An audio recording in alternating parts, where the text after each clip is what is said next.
Punjabi audio book YouTube channel सुन रहे सारे ਸਰੋਤਿਆਂ ਨੂੰ ਫਤਿਹ ਅਰਜ਼ ਕਰਦੀ ਹਾਂ जी। वाहिगुरू जी का खालसा वाहिगुरू जी की फतेह। किताब मते आनंदपुर नाल गद्दारी अकालियां दी भाग 5वां पन्ना नंबर 79।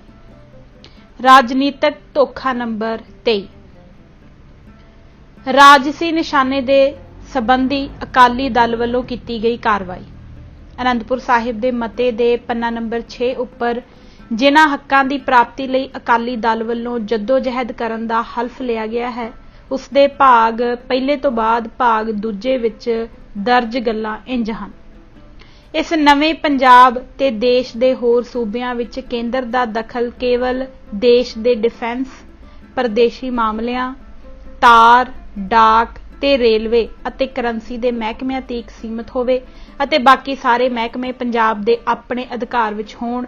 इन्हां दे प्रबंध लई पंजाब नूं अपना आईन आप बनाउण दा पूर्ण अधिकार होवे। इन्हां केंद्री महकमिਆਂ लई लोड़ींदे फाइनैंस भी पंजाब अपना कोटा पार्लीमेंट विच अपने नुमाइंदियां दी गिणती दे तनासब अनुसार खुद आप ही अदा कीता करे। इस सियासी मद विच मुख तौर ते 3 गल्लां इकट्ठियां ही कीतियां गईयां हन जिन्हां दा आपस विच कोई भी संबंध नहीं बनदा है। इस मंग की पहली लाइन विच गंभीर सियासी त्रुटि भी मौजूद है। इस दे पहले हिस्से विच पूरे भारत दे भारती राज्यां लई वध अधिकार मंगे गए हैं। इस विच यह स्पष्ट किया गया है कि केंद्र सरकार दे अधिकार खेतर की रहणगे। दूजे हिस्से विच बाकी राज्यां नूं छड्ड के सिर्फ पंजाब लई यह विशेष अधिकार भी मंगिया गया है कि इंज फैडरल ढांचा बन जाण तो बाद पंजाब अपने अधिकार खेतर दे प्रबंधकी निज़ाम लई अपना आइन खुद बनावेगा। इस दा तीजा हिस्सा यह बनदा है कि फैडरल ढांचा उसरन तो बाद केंद्री महकमिਆਂ लई फाइनैंस दा कोटा पंजाब अपने संसदी मैंबरां दी गिणती दे तनासब नाल अदा करिया करेगा। आओ हुण अकाली दल वल्लों मंगियां गईयां इन्हां मंगां ते विचार करिए। यह मंगां विचारक पुण छाण लई निरपक्ष सुचेतता दे नालों नाल अपने वोटरां प्रति शुद्ध वफादारी दी मंग भी करदियां हन तां जो लोकतंत्र विच लोक भलाई अते लोक हक्कां नूं मुकाया नहीं सगों बचाया जा सके। यह मंग करनी ते ना करनी इक्को बराबर इस लई है कि इस दी पूरा होने की अवधि खुद अकाली दल ने यह मिथी है कि जदों भारत का फैडरल ढांचा उसर जाएगा, ना कदे ओह उसरे ते ना कदे पंजाब नूं ओह मिले। इस लई कल्ला पंजाब जां सिख की कर सकते हैं जो लोकतंत्र विच है ही सिर्फ 2%। जद अकाली दल भारत की केंद्री सरकार लई सिर्फ 6 महकमे देश के इंतजामिया प्रबंध लई छड्डण दा हामी है तां इस लई कि अकाली दल के संसद मैंबरां ने कदे भी पूरे भारत विच इस हित आम सहमति का माहौल बनाउण अते बाकी सूबियां दे लोकां उत्थों दीआं लोकल सियासी जमातां नूं इस हित इकमुठ करन दा कोई यतन कीता है। अकाली दल के संसद मैंबरां ने तां दिल्ली विच रहिंदे होए भी कदे इस हित लोक राय बनाउण वास्ते कुछ भी नहीं कीता है। इत्थों तक कि भारतीय संसद के दोवें सदना राज सभा अते लोक सभा विच भी कदे इस हित कोई भी मता भाषण मामला चुकन की जहमत इन्हां नहीं कीती है। अगर यह बाकी भारत नूं इस हित सहमत ही नहीं करना चाहते अते इस राह ते तुरना ही नहीं चाहते तां फिर उन्हां सारे भारतीय सूबियां दा अते पूरे भारत का ठेका आनंदपुर साहिब दे मते विच क्यों चुक लिया है। दक्षिणी भारत दे द्राविड़ नेता राजां दी खुद मुख्तारी लई अते भारतीय संविधान विच कीते गए इस उपबंध कि हर राज नूं भारत नाल अपने आप नूं विलीन करन दे हक ते पुनर्विचार दा हक होवेगा दे मुद्दे ते जद चंडीगढ़ अकाली दल दी हिमायत लैण आए सन तां अकाली दल ने उन्हां नूं अपनी हिमायत देण तों मना कर दित्ता सी। द्राविड़ां दे यह संसद मैंबर सरदार कपूर सिंह नूं भी मिले सन जो उस वक्त अकाली दल दा ही हिस्सा सन। उन्हां भी इन्हां दी हिमायत ते खड़न तो गुरेज ही किया। इतना ही नहीं, खुद अकाली दल ने आप इस हित भारत के सारे राज्यां नूं नाल लैके तुरन लई कोई भी कन्फेडरेशन जां राज्यां दा संघ आप बनाउण दी कोई भी कोशिश नहीं की ते जेड़े इन्हां तो हिमायत मंगण आए उन्हां नूं दुरकार के भेज दिता। ਲੋਕਤੰਤਰੀ ਪਾਰਲੀਮਾਨੀ ਸਿਸਟਮ ਵਿੱਚ ਸਮੁੱਚੇ ਦੇਸ਼ ਦੀਆਂ ਮੰਗਾਂ ਲਈ ਕੇਵਲ ਇੱਕ ਪ੍ਰਦੇਸ਼ਿਕ ਜਾਂ ਇੱਕੋ ਰਾਜ ਵਿਚਲੀ ਲੋਕਲ ਪਾਰਟੀ ਵੱਲੋਂ ਸੰਘਰਸ਼ ਵਿੱਢ ਕੇ ਉਸ ਨੂੰ ਆਪਣੀ ਪਾਰਟੀ ਦੇ, ਆਪਣੇ ਪ੍ਰਦੇਸ਼ ਦੇ ਵੋਟਰਾਂ ਦੇ ਅਤੇ ਆਪਣੀ ਕੌਮ ਦੇ ਵਕਾਰ ਦਾ ਸਵਾਲ ਬਣਾ ਲੈਣਾ ਕਿਵੇਂ ਉਚਿਤ ਕਿਹਾ ਜਾ ਸਕਦਾ ਹੈ। ਪੰਜਾਬ ਦੇ ਸੂਝਵਾਨ ਵੋਟਰਾਂ ਨੂੰ ਅਕਾਲੀ ਦਲ ਦੇ ਅਥਾਹ ਕੁਰਬਾਨੀਆਂ ਅਤੇ ਸ਼ਹਾਦਤਾਂ ਦੇਣ ਵਾਲੇ ਵਰਕਰਾਂ ਅਤੇ ਉਹਨਾਂ ਦੇ ਟੱਬਰਾਂ ਨੂੰ ਅਤੇ ਖਾਲਸਾ ਪੰਥ ਨੂੰ ਮੂਰਖ ਬਣਾ ਕੇ ਇਹ ਅਨੁਚਿਤ ਕੰਮ ਅਕਾਲੀ ਦਲ ਨੇ ਗੈਰ ਵਿਧਾਨਕ ਤੌਰ ਤੇ ਕੀਤਾ ਹੈ। ਮੈਂ ਇਸ ਨੂੰ ਗੈਰ ਵਿਧਾਨਕ ਇਸ ਲਈ ਕਹਿੰਦਾ ਹਾਂ ਕਿ ਇਸ ਕੰਮ ਦੀ ਆਰੰਭਤਾ ਸੜਕਾਂ ਦੇ ਸੰਘਰਸ਼ ਕਰਨ ਦੀ ਬਜਾਏ ਪੰਜਾਬ ਵਿਧਾਨ ਸਭਾ ਵਿੱਚ ਵਿਧਾਨਕ ਸੰਘਰਸ਼ ਆਰੰਭ ਕਰਕੇ ਹੋਣੀ ਚਾਹੀਦੀ ਸੀ, ਕਿਉਂਕਿ ਇਹ ਵਿਧਾਨਕ ਮੁੱਦੇ ਹਨ ਜੋ ਵਿਧਾਨ ਸਭਾਵਾਂ ਅਤੇ ਦੇਸ਼ ਦੀ ਸੰਸਦ ਰਾਹੀਂ ਪੂਰੇ ਹੋਣੇ ਹਨ। ਇਸ ਲਈ ਇਹਨਾਂ ਲਈ ਸੰਘਰਸ਼ ਐਮਐਲਏ ਅਤੇ ਸੰਸਦ ਮੈਂਬਰਾਂ ਵੱਲੋਂ ਦੇਸ਼ ਦੀਆਂ ਸੰਵਿਧਾਨਕ ਸੰਸਥਾਵਾਂ ਵਿੱਚ ਆਰੰਭ ਹੋਣਾ ਚਾਹੀਦਾ ਸੀ ਅਤੇ ਹੁਣ ਵੀ ਹੋਣਾ ਚਾਹੀਦਾ ਹੈ, ਦੇਸ਼ ਦੀਆਂ ਸੜਕਾਂ ਤੇ ਨਹੀਂ। ਇਸ ਮੰਗ ਨੂੰ ਅਨੰਦਪੁਰ ਸਾਹਿਬ ਮਤੇ ਦੀ ਇੱਕ ਅਹਿਮ ਮੰਗ ਬਣਾਉਣ ਤੋਂ ਪਹਿਲਾਂ ਅਕਾਲੀ ਦਲ ਨੂੰ ਹੋਰ ਬਹੁਤ ਕੁਝ ਕਰਨ ਦੀ ਲੋੜ ਸੀ ਜੋ ਉਸਨੇ ਜਾਣ ਬੁੱਝ ਕੇ ਨਹੀਂ ਕੀਤਾ ਹੈ। ਅਕਾਲੀ ਦਲ ਦੀ ਲੀਡਰਸ਼ਿਪ ਸੂਝਵਾਨ ਹੁੰਦੀ ਤਾਂ ਉਹ ਇਹ ਪੜਾਅਵਾਰ ਪ੍ਰੋਗਰਾਮ ਅਪਣਾਉਂਦੀ। ਸਭ ਤੋਂ ਪਹਿਲਾਂ ਭਾਰਤ ਦੇ ਬਾਕੀ ਸੂਬਿਆਂ ਦੀਆਂ ਲੋਕਲ ਸਿਆਸੀ ਜਮਾਤਾਂ ਨੂੰ ਨਾਲ ਲਿਆ ਜਾਂਦਾ। ਦੂਜੇ ਪੜਾਅ ਵਿੱਚ ਜੋ ਸਹਿਮਤ ਹੁੰਦੇ ਉਹਨਾਂ ਦਾ ਇੱਕ ਭਾਰਤ ਅੰਦਰ ਹੀ ਖੁਦ ਮੁਖਤਾਰੀ ਹਾਸਲ ਕਰਨ ਵਾਲਿਆਂ ਦਾ ਸੰਘ ਬਣਾਇਆ ਜਾਂਦਾ। ਤੀਜੇ ਪੜਾਅ ਵਿੱਚ ਇਹਨਾਂ ਸਭਨਾਂ ਵੱਲੋਂ ਮੰਗੇ ਜਾਂਦੇ ਅਧਿਕਾਰਾਂ ਅਤੇ ਭਾਰਤ ਦੇ ਸੰਵਿਧਾਨ ਵਿੱਚ ਕੀਤੀ ਜਾਣ ਵਾਲੀ ਤਜਵੀਜ਼ ਤਿਆਰ ਕੀਤੀ ਜਾਂਦੀ ਤੇ ਉਸ ਦਾ ਇੱਕ ਖਰੜਾ ਅਪਣਾਇਆ ਜਾਂਦਾ। ਚੌਥੇ ਪੜਾਅ ਵਿੱਚ ਇਸ ਅਪਣਾਏ ਗਏ ਖਰੜੇ ਹਿੱਤ ਹਰ ਰਾਜ ਵਿੱਚ ਸਾਂਝੇ ਤੌਰ ਤੇ ਜਨ ਆਧਾਰ ਤਿਆਰ ਕੀਤਾ ਜਾਂਦਾ। ਪੰਜਵੇਂ ਪੜਾਅ ਵਿੱਚ ਜਨ ਆਧਾਰ ਤੋਂ ਮਿਲੇ ਸਮਰਥਨ ਅਨੁਸਾਰ ਮੰਗ ਨਾਲ ਸਹਿਮਤ ਹੋਣ ਵਾਲੇ ਸਾਰੇ ਸੂਬਿਆਂ ਵਿੱਚ ਇੱਕ ਸਮਾਨ ਅੰਦੋਲਨ ਛੇੜਿਆ ਜਾਂਦਾ। ਜਿਹੜੇ ਸੂਬੇ ਵਿੱਚ ਵੀ ਮੰਗ ਕਰਨ ਵਾਲੀ ਸਿਆਸੀ ਜਮਾਤ ਦੀ ਸੂਬਾਈ ਸਰਕਾਰ ਬਣਦੀ, ਉਹ ਇਸ ਖਰੜੇ ਦੇ ਸਾਂਝੇ ਮਤੇ ਨੂੰ ਆਪੋ ਆਪਣੀ ਰਾਜ ਵਿਧਾਨ ਸਭਾ ਵਿੱਚ ਪਾਸ ਕਰਦੀ ਤੇ ਇਸ ਤੋਂ ਬਾਅਦ ਉਹ ਪਾਸ ਹੋਇਆ ਮਤਾ ਇਹਨਾਂ ਦੇ ਸਭਨਾਂ ਸੰਸਦ ਮੈਂਬਰਾਂ ਵੱਲੋਂ ਭਾਰਤ ਦੀ ਸੰਸਦ ਵਿੱਚ ਰੱਖਿਆ ਜਾਂਦਾ। ਇਸ ਤੋਂ ਬਾਅਦ ਫਿਰ ਇਸ ਅੰਦੋਲਨ ਨੂੰ ਦਿੱਲੀ ਤੱਕ ਲਿਆਇਆ ਜਾਂਦਾ। ਇਹ ਸਭ ਕੁਝ ਕਰਵਾਉਣ ਤੋਂ ਬਾਅਦ ਹੀ ਇਸ ਮੰਗ ਨੂੰ ਅਨੰਦਪੁਰ ਸਾਹਿਬ ਦੇ ਮਤੇ ਦਾ ਹਿੱਸਾ ਬਣਾਇਆ ਜਾਣਾ ਚਾਹੀਦਾ ਸੀ। ਅਕਾਲੀ ਦਲ ਦੀ ਲੀਡਰਸ਼ਿਪ ਨੇ ਅਜਿਹਾ ਕੁਝ ਵੀ ਕਰਨ ਦੀ ਬਜਾਏ ਇਸ ਸਰਬ ਭਾਰਤੀ ਪਰਿਪੇਖ ਅਤੇ ਪੂਰੇ ਭਾਰਤ ਨਾਲ ਸੰਬੰਧਿਤ ਮੰਗ ਨੂੰ ਬੜੇ ਹੀ ਸਤਹੀ ਢੰਗ ਅਤੇ ਤਰੀਕੇ ਨਾਲ ਓਪਰੇ ਤੌਰ ਤੇ ਲੈ ਕੇ ਸਿੱਖ ਕੌਮ ਦਾ ਮਿੱਥ ਕੇ ਘਾਣ ਕਰਵਾ ਛੱਡਿਆ ਹੈ, ਜੋ ਇੱਕ ਬਹੁਤ ਹੀ ਸੰਗੀਨ ਅਤੇ ਗੰਭੀਰ ਸਿਆਸੀ ਅਪਰਾਧ ਹੈ। ਦੂਜੇ ਬੰਨੇ ਬਿਨਾਂ ਲੋਕ ਸੰਘਰਸ਼ ਆਰੰਭੇ ਅਤੇ ਆਪਣੇ ਵੋਟਰਾਂ ਨੂੰ ਬਿਨਾਂ ਸੜਕਾਂ ਤੇ ਰੋਲੇ ਮਰਵਾਏ, ਕੁਰਬਾਨੀਆਂ ਕਰਵਾਏ ਅਤੇ ਕੋਈ ਵੀ ਧਰਮ ਯੁੱਧ ਜਿਹਾ ਮੋਰਚਾ ਲਾਏ, ਜਦਕਿ ਪੱਛਮੀ ਬੰਗਾਲ ਅਤੇ ਕਰਨਾਟਕਾ ਦੀਆਂ ਵਿਧਾਨ ਸਭਾਵਾਂ ਨੇ ਆਪੋ ਆਪਣੀ ਵਿਧਾਨ ਸਭਾ ਅਤੇ ਰਾਜ ਸਰਕਾਰ ਵੱਲੋਂ ਅਜਿਹੀ ਹੀ ਮੰਗ ਲਈ ਆਪੋ ਆਪਣੇ ਲੋਕਾਂ ਵੱਲੋਂ ਸਰਬਸੰਮਤੀ ਨਾਲ ਮਤੇ ਪਾਸ ਕਰਕੇ ਭਾਰਤ ਸਰਕਾਰ ਨੂੰ ਭੇਜੇ ਹਨ। ਪਰ ਅਕਾਲੀ ਦਲ ਅਜਿਹਾ ਕਰਨ ਵਿੱਚ ਨਾਕਾਮਯਾਬ ਰਿਹਾ ਹੈ ਵਰਗੀ ਗੱਲ ਕਹਿਣਾ ਮੇਰੇ ਹਿਸਾਬ ਨਾਲ ਗਲਤ ਹੈ। ਕਹਿਣਾ ਇਹ ਸਹੀ ਅਤੇ ਉਚਿਤ ਸੱਚ ਹੈ ਕਿ ਅਕਾਲੀ ਦਲ ਦੀ ਸਮੁੱਚੀ ਲੀਡਰਸ਼ਿਪ ਪੰਜਾਬ ਵਿੱਚ ਆਪਣੀ ਸਰਕਾਰ ਬਣਾ ਲੈਣ ਤੋਂ ਬਾਅਦ ਵੀ ਆਪਣੀ ਹੀ ਇਸ ਮੱਦ ਸੰਬੰਧੀ ਜਾਣ ਬੁੱਝ ਕੇ ਅਤੇ ਗਿਣੀ ਮਿੱਥੀ ਸਾਜ਼ਿਸ਼ ਤਹਿਤ ਅਜਿਹਾ ਕੋਈ ਵੀ ਮਤਾ ਪਾਸ ਨਹੀਂ ਕਰਦੀ ਅਤੇ ਨਾ ਹੀ ਬੰਗਾਲ ਅਤੇ ਕਰਨਾਟਕਾ ਦੀਆਂ ਵਿਧਾਨ ਸਭਾਵਾਂ ਵੱਲੋਂ ਪਾਸ ਮਤਿਆਂ ਦਾ ਹੀ ਸਮਰਥਨ ਕਰਦੀ ਹੈ। ਇਸ ਨੇ ਆਪਣੇ ਲੋਕਾਂ ਨੂੰ ਅਤੇ ਸਿੱਖ ਕੌਮ ਨੂੰ ਸਿੱਧਾ ਧੋਖਾ ਦਿੱਤਾ ਹੈ। ਅਕਾਲੀ ਦਲ ਨੂੰ ਚਾਹੀਦਾ ਸੀ ਕਿ ਉਹ ਧਰਮ ਯੁੱਧ ਮੋਰਚੇ ਦੀ ਇਹ ਮੰਗ ਬਣਾਉਣ ਤੋਂ ਪਹਿਲਾਂ ਪੰਜਾਬ ਵਿਧਾਨ ਸਭਾ ਵਿੱਚ ਬੰਗਾਲ ਅਤੇ ਕਰਨਾਟਕਾ ਵਾਂਗ ਮਤੇ ਪਾਸ ਕਰਦਾ।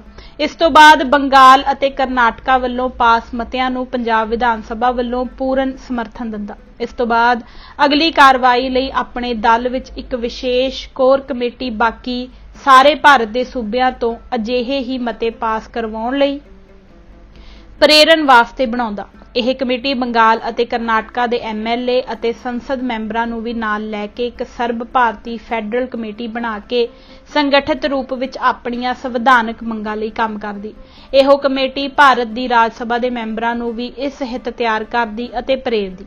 ਇਹ ਕਮੇਟੀ ਪੂਰੇ ਰਾਸ਼ਟਰ ਵਿੱਚ ਇਸ ਹਿੱਤ ਇੱਕ ਸਪਸ਼ਟ ਰਾਏ ਬਣਾਉਣ ਲਈ ਕੰਮ ਕਰਦੀ। ਇਸ ਦੇ ਫੈਡਰਲ ਢਾਂਚੇ ਦੇ ਗੁਣ, ਕਲਿਆਣਕਾਰੀ ਪੱਖ ਅਤੇ ਲੋਕ ਭਲਾਈ ਵਾਲੇ ਰੋਲ ਰਾਹੀਂ ਇੱਕ ਸਾਂਝੀ ਰਾਏ ਪੈਦਾ ਕਰਦੀ।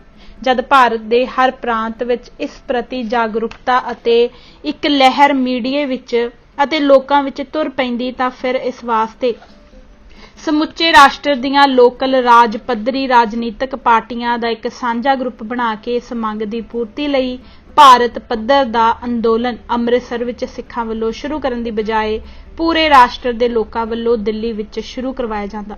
ਇਹ ਕੰਮ ਹੁਣ ਵੀ ਹੋ ਸਕਦਾ ਹੈ। ਅਕਾਲੀ ਦਲ ਨੂੰ ਕੌਣ ਰੋਕਦਾ ਹੈ? ਸ਼੍ਰੀ ਪ੍ਰਕਾਸ਼ ਸਿੰਘ ਬਾਦਲ ਦਾ ਸਿਆਸੀ ਕੱਦ ਬਹੁਤ ਵੱਡਾ ਹੋ ਚੁੱਕਾ ਹੈ। ਇਹਨਾਂ ਨੂੰ ਅੰਨਾ ਹਜ਼ਾਰੇ ਦੀ ਤਰ੍ਹਾਂ ਦੇਸ਼ ਨੂੰ ਫੈਡਰਲ ਢਾਂਚੇ ਲਈ ਲਾਮਬੰਦ ਕਰਨ ਲਈ ਦਿੱਲੀ ਅੰਦੋਲਨ ਆਰੰਭਣਾ ਚਾਹੀਦਾ ਹੈ। ਰਾਜਨੀਤੀ ਦੇ ਇਸ ਪੱਖ ਤੋਂ ਅਕਾਲੀ ਹਰ ਪੱਧਰ ਅਤੇ ਲੋੜ ਦੇ ਹਰ ਇੱਕ ਪੜਾਅ ਤੇ ਨਾਕਾਮਯਾਬ ਰਹੇ ਹਨ। ਆਪਣੀ ਸੋਹੜੀ ਰਾਜਨੀਤੀ ਕਰਕੇ, ਆਪਣੀ ਰਾਜਨੀਤਿਕ ਦੂਰਦ੍ਰਿਸ਼ਟਤਾ ਤੇ ਉੱਤੋਂ ਨਿੱਜ ਗਰਜਾਂ ਵਿੱਚ ਲਿਬੜੀ ਮਨੋਬਿਰਤੀ ਕਰਕੇ, ਆਪਣੀ ਧੋਖੇਬਾਜ਼ੀ ਵਾਲੀ ਬੁਨਿਆਦੀ ਮਾਨਸਿਕਤਾ ਕਰਕੇ ਇਹਨਾਂ ਅਕਾਲੀਆਂ ਨੇ ਸਿੱਖਾਂ ਦਾ ਸ਼ੋਸ਼ਣ ਕਰਨ ਲਈ ਇਸ ਭਾਰਤ ਪੱਧਰ ਦੀ ਗੱਲ ਵਿੱਚ ਕੇਵਲ ਪੰਥ ਖਾਲਸਾ ਦੇ ਵਕਾਰ ਦਾ ਮੁੱਦਾ ਬਣਵਾ ਕੇ ਸਿੱਖ ਕੌਮ ਨੂੰ ਦੋਸ਼ੀ ਬਣਾ ਕੇ ਅੱਤਵਾਦੀ ਅਤੇ ਵੱਖਵਾਦੀ ਬਣਾ ਛੱਡਿਆ। ਇਹ ਸਭ ਕੁਝ ਅਕਾਲੀ ਲੀਡਰਸ਼ਿਪ ਨੇ ਸਿਰਫ ਪੰਜਾਬ ਵਿੱਚ ਆਪ ਸੱਤਾ ਵਿੱਚ ਆਉਣ ਲਈ ਅਤੇ ਮੁੱਖ ਮੰਤਰੀ ਤੇ ਮੰਤਰੀ ਬਣਨ ਲਈ ਕੌਮ ਨੂੰ ਦਾਅ ਤੇ ਲਾ ਕੇ ਆਪੋ ਆਪਣੀਆਂ ਰਾਜਸੀ ਨਿੱਜੀ ਗਰਜਾਂ ਦੀ ਪੂਰਤੀ ਲਈ ਅਕਿਰਤ ਘਣਤਾ ਵਿੱਚ ਲਬਰੇਜ਼ ਧੋਖਾਧੜੀ ਸਿੱਖਾਂ ਨਾਲ ਕੀਤੀ ਹੈ। ਇੰਜ ਸੱਤਾ ਵਿੱਚ ਆਣ ਕੇ ਸਿੱਖ ਕੌਮ ਨੂੰ ਹੀ ਭੁਲਾ ਕੇ ਰਾਤੋਂ ਰਾਤ ਆਪ ਇਸ ਦਾ ਸਦੀਵੀ ਸੁੱਖ ਲੈਣ ਲਈ ਪੰਜਾਬੀ ਬਣ ਬੈਠੇ ਹਨ। ਰਾਜਸੀ ਪੱਧਰ ਤੇ ਅਜਿਹੀ ਬੇਵਫਾਈ ਅਤੇ ਗੱਦਾਰੀ ਦੀ ਸੰਸਾਰ ਭਰ ਵਿੱਚ ਕੋਈ ਵੀ ਦੂਜੀ ਮਿਸਾਲ ਲੱਭਿਆਂ ਵੀ ਨਹੀਂ ਮਿਲਦੀ। ਆਪਣੇ ਹੀ ਮਿੱਥੇ ਆਸ਼ਿਆਂ, ਨਿਸ਼ਾਨਿਆਂ ਅਤੇ ਮੰਜ਼ਿਲ ਨੂੰ ਖੁਦ ਆਪਣੇ ਹੱਥਾਂ ਨਾਲ ਕੇਵਲ ਸੱਤਾ ਹਥਿਆਉਣ ਲਈ ਗਰਭ ਵਿੱਚ ਹੀ ਕਤਲ ਕਰ ਦੇਣ ਤੋਂ ਬਾਅਦ ਸਿਰਫ ਸੱਤਾ ਦੀ ਕੁਰਸੀ ਦੀ ਭ੍ਰਿਸ਼ਟਤਾ ਨੂੰ ਹੀ ਮੰਜ਼ਿਲ ਬਣਾ ਕੇ ਆਪਣੀ ਫਤਿਹ ਐਲਾਨ ਦੇਣ ਦੀ ਅਜਿਹੀ ਇਹ ਪੂਰੇ ਵਿਸ਼ਵ ਵਿੱਚ ਹੁਣ ਤੱਕ ਦੀ ਪਹਿਲੀ ਮਿਸਾਲ ਹੈ ਜੋ ਅਕਾਲੀ ਦਲ ਨੇ ਪੰਜਾਬ ਦੇ ਸੂਝਵਾਨ ਕਹੇ ਅਤੇ ਕਹਾਉਣਾ ਪਸੰਦ ਕਰਨ ਵਾਲੇ ਵੋਟਰਾਂ ਦੇ ਸਮਰਥਨ ਨਾਲ ਲੋਕਤੰਤਰ ਵਿੱਚ ਕਾਇਮ ਕੀਤੀ ਹੈ। ਲੋਕਤੰਤਰ ਦਾ ਇਹ ਇੱਕ ਅਜਿਹਾ ਕਰੂਪ ਆਤਮਘਾਤੀ ਅਰਥਾਤ ਸੁਸਾਈਡਲ ਅਮਲੀ ਸਰੂਪ ਸਿਰਫ ਤੇ ਕੇਵਲ ਪੰਜਾਬ ਨੇ ਤੇ ਖਾਸ ਕਰਕੇ ਸਿੱਖਾਂ ਨੇ ਹੀ ਵੇਖਿਆ, ਆਪਣੇ ਪਿੰਡੇ ਤੇ ਝੱਲਿਆ ਅਤੇ ਹਕੀਕਤ ਵਿੱਚ ਹਟਾਉਂਦਾ ਆ ਰਿਹਾ ਹੈ। ਸੱਤਾ ਦੀ ਕੁਰਸੀ ਦੇ ਭ੍ਰਿਸ਼ਟਤਾ ਲਈ ਕੀਤਾ ਗਿਆ ਇਹਨਾਂ ਦਾ ਇਹ ਗੁਨਾਹ ਕਦੇ ਵੀ ਮੁਆਫ ਕਰਨ ਜੋਗਾ ਨਹੀਂ ਹੈ। ਰਾਜਨੀਤਿਕ ਧੋਖਾ ਨੰਬਰ 24। ਜਿਵੇਂ ਕਿ ਮੈਂ ਮਤੇ ਵਿਚਲੇ ਸਿਆਸੀ ਮੰਗਾਂ ਦੇ ਇਸ ਚਾਰਟਰ ਤੇ ਵਿਚਾਰ ਕਰਨ ਦੇ ਆਰੰਭ ਵਿੱਚ ਹੀ ਜ਼ਿਕਰ ਕੀਤਾ ਹੈ ਕਿ ਇਸ ਇੱਕ ਮੰਗ ਵਿੱਚ ਹੀ ਅਸਲ ਵਿੱਚ 3 ਮੰਗਾਂ ਹਨ। ਇਸ ਲਈ ਜੇਕਰ ਬਾਕੀ 2 ਦੀ ਹੋਰ ਗੱਲ ਨਾ ਕੀਤੀ ਜਾਵੇ ਤਾਂ ਅਨਿਆਂ ਹੋਵੇਗਾ। ਨਿਰਪੱਖਤਾ ਇਸੇ ਵਿੱਚ ਹੈ ਕਿ ਅਕਾਲੀ ਦਲ ਦਾ ਨਿਰੀਖਣ ਅਤੇ ਪਰੀਖਣ ਖੁਦ ਅਕਾਲੀ ਦਲ ਵੱਲੋਂ ਅਪਣਾਏ ਗਏ ਆਪਣੇ ਉਸ ਰਾਜਸੀ ਪ੍ਰੋਗਰਾਮ ਅਤੇ ਜਨਤਕ ਐਲਾਨਨਾਮੇ ਦੇ ਨਾਲੋਂ ਨਾਲ ਚੋਣਾਂ ਲਈ ਜਾਰੀ ਕੀਤੇ ਮੈਨੀਫੈਸਟੋ ਦੇ ਆਧਾਰ ਤੇ ਹੀ ਲੋਕਤੰਤਰੀ ਪ੍ਰਣਾਲੀ ਅਧੀਨ ਆਪਣੇ ਕੌਲ ਇਕਰਾਰਾਂ ਦੇ ਅਨੁਸਾਰ ਹੀ ਕੀਤਾ ਜਾਵੇ। ਬੇਵਜ੍ਹਾ ਨੁਕਤਾਚੀਨੀ ਅਤੇ ਟਿੱਪਣੀਆਂ ਤੋਂ ਦੂਰ ਰਿਹਾ ਜਾਵੇ। ਮੇਰੀ ਇਸੇ ਕੋਸ਼ਿਸ਼ ਦਾ ਅਕਾਲੀ ਦਲ ਨੇ ਆਪਣੇ ਚੋਣ ਮੈਨੀਫੈਸਟੋ ਅਤੇ ਅਨੰਦਪੁਰ ਸਾਹਿਬ ਦੇ ਮਤੇ ਦੋਹਾਂ ਵਿੱਚ ਹੀ ਪੰਜਾਬ ਦੇ ਵੋਟਰਾਂ ਨੂੰ ਇਹ ਪ੍ਰਣ ਦੇ ਕੇ ਕੰਮ ਬੜਾ ਔਖਾ ਕੀਤਾ ਹੋਇਆ ਹੈ। ਚੋਣ ਮਨੋਰਥ ਪੱਤਰ ਅਤੇ ਅਨੰਦਪੁਰ ਸਾਹਿਬ ਮਤੇ ਦੇ ਸਫਾ ਨੰਬਰ 6 ਤੇ ਮੰਗ ਨੰਬਰ 2 ਵਿੱਚ ਅਕਾਲੀ ਦਲ ਇਹ ਅਹਿਦ ਕਰਦਾ ਹੈ ਅਤੇ ਇਸ ਹਿੱਤ ਧਰਮ ਯੁੱਧ ਆਰੰਭਦਾ ਹੈ ਕਿ ਸਾਰੇ ਮਹਿਕਮੇ ਪੰਜਾਬ ਦੇ ਆਪਣੇ ਅਧਿਕਾਰ ਵਿੱਚ ਹੋਣ। ਇਹਨਾਂ ਦੇ ਪ੍ਰਬੰਧ ਲਈ ਪੰਜਾਬ ਨੂੰ ਆਪਣਾ ਆਇਨ ਆਪ ਬਣਾਉਣ ਦਾ ਪੂਰਨ ਅਧਿਕਾਰ ਹੋਵੇ। ਅਕਾਲੀ ਦਲ ਦੀਆਂ ਪਹਿਲਾਂ ਬਣੀਆਂ ਸਰਕਾਰਾਂ ਅਤੇ ਵਰਤਮਾਨ ਅਕਾਲੀ ਸਰਕਾਰ ਨੇ ਆਪਣੇ ਇਸ ਵਚਨ ਨੂੰ ਪੂਰਾ ਕਰਨ ਲਈ ਹਾਲੇ ਤੱਕ ਕੋਈ ਵੀ ਵਿਧਾਨਕ ਅਤੇ ਕਾਨੂੰਨੀ ਸਰਕਾਰੀ ਕਾਰਵਾਈ ਕਰਨ ਦੀ ਦਲੇਰੀ ਨਹੀਂ ਦਿਖਾਈ ਹੈ। ਅਕਾਲੀ ਦਲ ਵੱਲੋਂ ਖੁਦ ਆਪ ਆਪਣੇ ਲਈ ਮਿੱਥੇ ਇਸ ਨਿਸ਼ਾਨੇ ਤੋਂ ਭਗੌੜਾ ਹੋ ਜਾਣ ਅਤੇ ਲਗਾਤਾਰ ਸਿੱਖ ਕੌਮ ਨੂੰ 1984 ਤੋਂ ਲੈ ਕੇ ਵਰਤਮਾਨ ਤੱਕ ਨਸਲ ਘਾਤ ਵਿੱਚ ਪਾ ਦੇਣ ਤੋਂ ਬਾਅਦ ਵੀ ਕਦੇ ਇਸ ਗੁਨਾਹ ਹਿੱਤ ਮੁਆਫੀ ਨਹੀਂ ਮੰਗੀ ਗਈ ਹੈ। ਪੰਜਾਬ ਨੂੰ ਆਪਣਾ ਆਇਨ ਖੁਦ ਬਣਾਉਣ ਦਾ ਪੂਰਨ ਅਧਿਕਾਰ ਹੋਵੇ ਦਾ ਇਹ ਮਤਾ ਪਾਸ ਕਰਨਾ ਪੰਜਾਬ ਵਿਧਾਨ ਸਭਾ ਦੇ ਇਖਤਿਆਰ ਖੇਤਰ ਦੀ ਅਤੇ ਪੰਜਾਬ ਵਿਚਲੀ ਅਕਾਲੀ ਸਰਕਾਰ ਦੀ ਮਰਜ਼ੀ ਅਤੇ ਅਖਤਿਆਰ ਵਿਚਲੀ ਗੱਲ ਹੀ ਹੈ ਕਿ ਉਹ ਜਦ ਚਾਹੇ ਇਸ ਨਿਮਿਤ ਅਤੇ ਇਸੇ ਭਾਸ਼ਾ ਵਿੱਚ ਪੰਜਾਬ ਵਿਧਾਨ ਸਭਾ ਤੋਂ ਮਤਾ ਪਾਸ ਕਰਵਾ ਕੇ ਭਾਰਤ ਦੀ ਕੇਂਦਰ ਸਰਕਾਰ ਨੂੰ ਭੇਜ ਸਕਦੀ ਹੈ। इस हित उसकी सत्ता ਅਤੇ मुख मंत्री की कुर्सी ਨੂੰ भी कोई खतरा नहीं है। वर्तमान अकाली सरकार जे चाहे ਤਾਂ ਉਹ ਇਹ कर सकती है। अगर सरकार नहीं भी चाहती ਤਾਂ पंजाब विधान सभा का कोई भी विधायक अजिहा मता पंजाब विधान सभा विच रख सकता है ते पास करवा सकता है।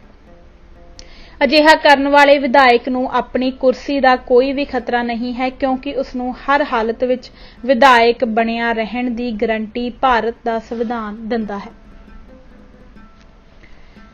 राजनीतिक धोखा नंबर 25 कि अकाली दल ਅਤੇ अकाली सरकारां ने आनंदपुर साहिब ਦੇ ਮਤੇ ਵਿੱਚ अपनाए गए राजसी निशाने ਅਤੇ चुक्कियां गईयां ਜਾਂ रखियां गईयां ਮੰਗਾਂ ਲਈ ਕਦੇ ਆਪ ਕੁਝ ਕੀਤਾ, ਜਾਂ इस गल ਨੂੰ इंज कह लवो कि उन्हां मंगां ਅਤੇ मदां ਦਾ अकाली सरकार बनन ਤੋਂ ਬਾਅਦ ਕੀ ਹੋਇਆ, जिन्हां ਲਈ अकालियां ने श्री अकाल तख्त ਉੱਪਰ ਅਰਦਾਸਾਂ ਕਰਕੇ ਉਹਨਾਂ ਨੂੰ ਹਰ ਹਾਲਤ ਵਿੱਚ ਪੂਰਾ ਕਰਨ ਦੀਆਂ ਸੌਹਾਂ ਖਾਧੀਆਂ ਹਨ ਅਤੇ ਜਿਨ੍ਹਾਂ ਨੂੰ ਪੂਰਾ ਕਰਵਾਉਣ ਲਈ ਸਿੱਖ ਕੌਮ ਦਾ ਕਤਲੇਆਮ ਤੱਕ ਕਰਵਾ ਛੱਡਿਆ। ਇਹਨਾਂ ਕੇਂਦਰੀ ਮਹਿਕਮਿਆਂ ਲਈ ਲੋੜੀਂਦੇ ਫਾਈਨੈਂਸ ਵੀ ਪੰਜਾਬ ਆਪਣਾ ਕੋਟਾ ਪਾਰਲੀਮੈਂਟ ਵਿੱਚ ਆਪਣੇ ਨੁਮਾਇੰਦਿਆਂ ਦੀ ਗਿਣਤੀ ਦੇ ਤਨਾਸਬ ਅਨੁਸਾਰ ਖੁਦ ਆਪ ਹੀ ਅਦਾ ਕੀਤਾ ਕਰੇ। सियासी मंग दूजे विचली तीजी मंग जां प्रण नालों भी वध सिद्धा फरमान यह रखा गया है कि केंद्री महकमिਆਂ ਲਈ लोड़ींदे फाइनैंस ਲਈ पंजाब अपने संसदी मैंबरां ਦੀ गिनती ਦੇ तनासब ਨਾਲ अपना हिस्सा खुद आप अदा करिया करे। यह आदेश है, मंग नहीं। ਹੁਣ ਆਪਣੇ ਹੂਬਹੂ ਇਹਨਾਂ ਉਪਰੋਕਤ ਲਿਖੇ ਲਫ਼ਜ਼ਾਂ ਤੇ ਪੰਜਾਬ ਦੀ ਵਰਤਮਾਨ ਬਾਦਲ ਸਰਕਾਰ ਨੂੰ ਆਪ ਅਮਲ ਕਰਕੇ ਦਿਖਾਉਣਾ ਚਾਹੀਦਾ ਹੈ, ਕਿਉਂਕਿ ਇਸ ਨੇ ਇਸ ਮੰਗ ਲਈ ਧਰਮ ਯੁੱਧ ਮੋਰਚਾ ਲਾਉਣ ਤੋਂ ਬਾਅਦ ਅਤੇ ਸਿੱਖ ਕੌਮ ਨੂੰ ਮਰਵਾਉਣ ਤੋਂ ਬਾਅਦ ਆਪਣੀ ਸਰਕਾਰ ਸਿੱਖਾਂ ਦੀਆਂ ਸ਼ਹੀਦੀਆਂ ਅਤੇ ਕੁਰਬਾਨੀਆਂ ਸਦਕਾ ਬਣਾਈ ਹੈ। ਜੇ ਬਾਦਲ ਸਰਕਾਰ ਆਪਣੀ ਹੀ ਇਸ ਮੰਗ ਤੇ ਖੁਦ ਆਪ ਅਮਲ ਨਹੀਂ ਕਰਦੀ ਤਾਂ ਫਿਰ ਇਸ ਲਈ ਕਿਸ ਨੂੰ ਕਸੂਰਵਾਰ ਕਿਹਾ ਜਾ ਸਕਦਾ ਹੈ। मेरा यह यतन अकाली दल वल्लों वोटरां लई जारी कीते आनंदपुर साहिब मते दियां ओह मदां ਜਿਹੜੀਆਂ लगातार धर्म युद्ध मोर्चा आरंभण वेले ਅਤੇ धर्म युद्ध मोर्चे तो बाद लड़ियां विधान सभा ਅਤੇ लोक सभा ਦੀਆਂ ਚੋਣਾਂ ਵਿੱਚ ਹਮੇਸ਼ਾ ਹੀ आनंदपुर साहिब ਦੇ ਮਤੇ ਅਨੁਸਾਰ ਮਿੱਥੀਆਂ ਅਤੇ ਜਾਰੀ ਕੀਤੀਆਂ ਗਈਆਂ ਹਨ।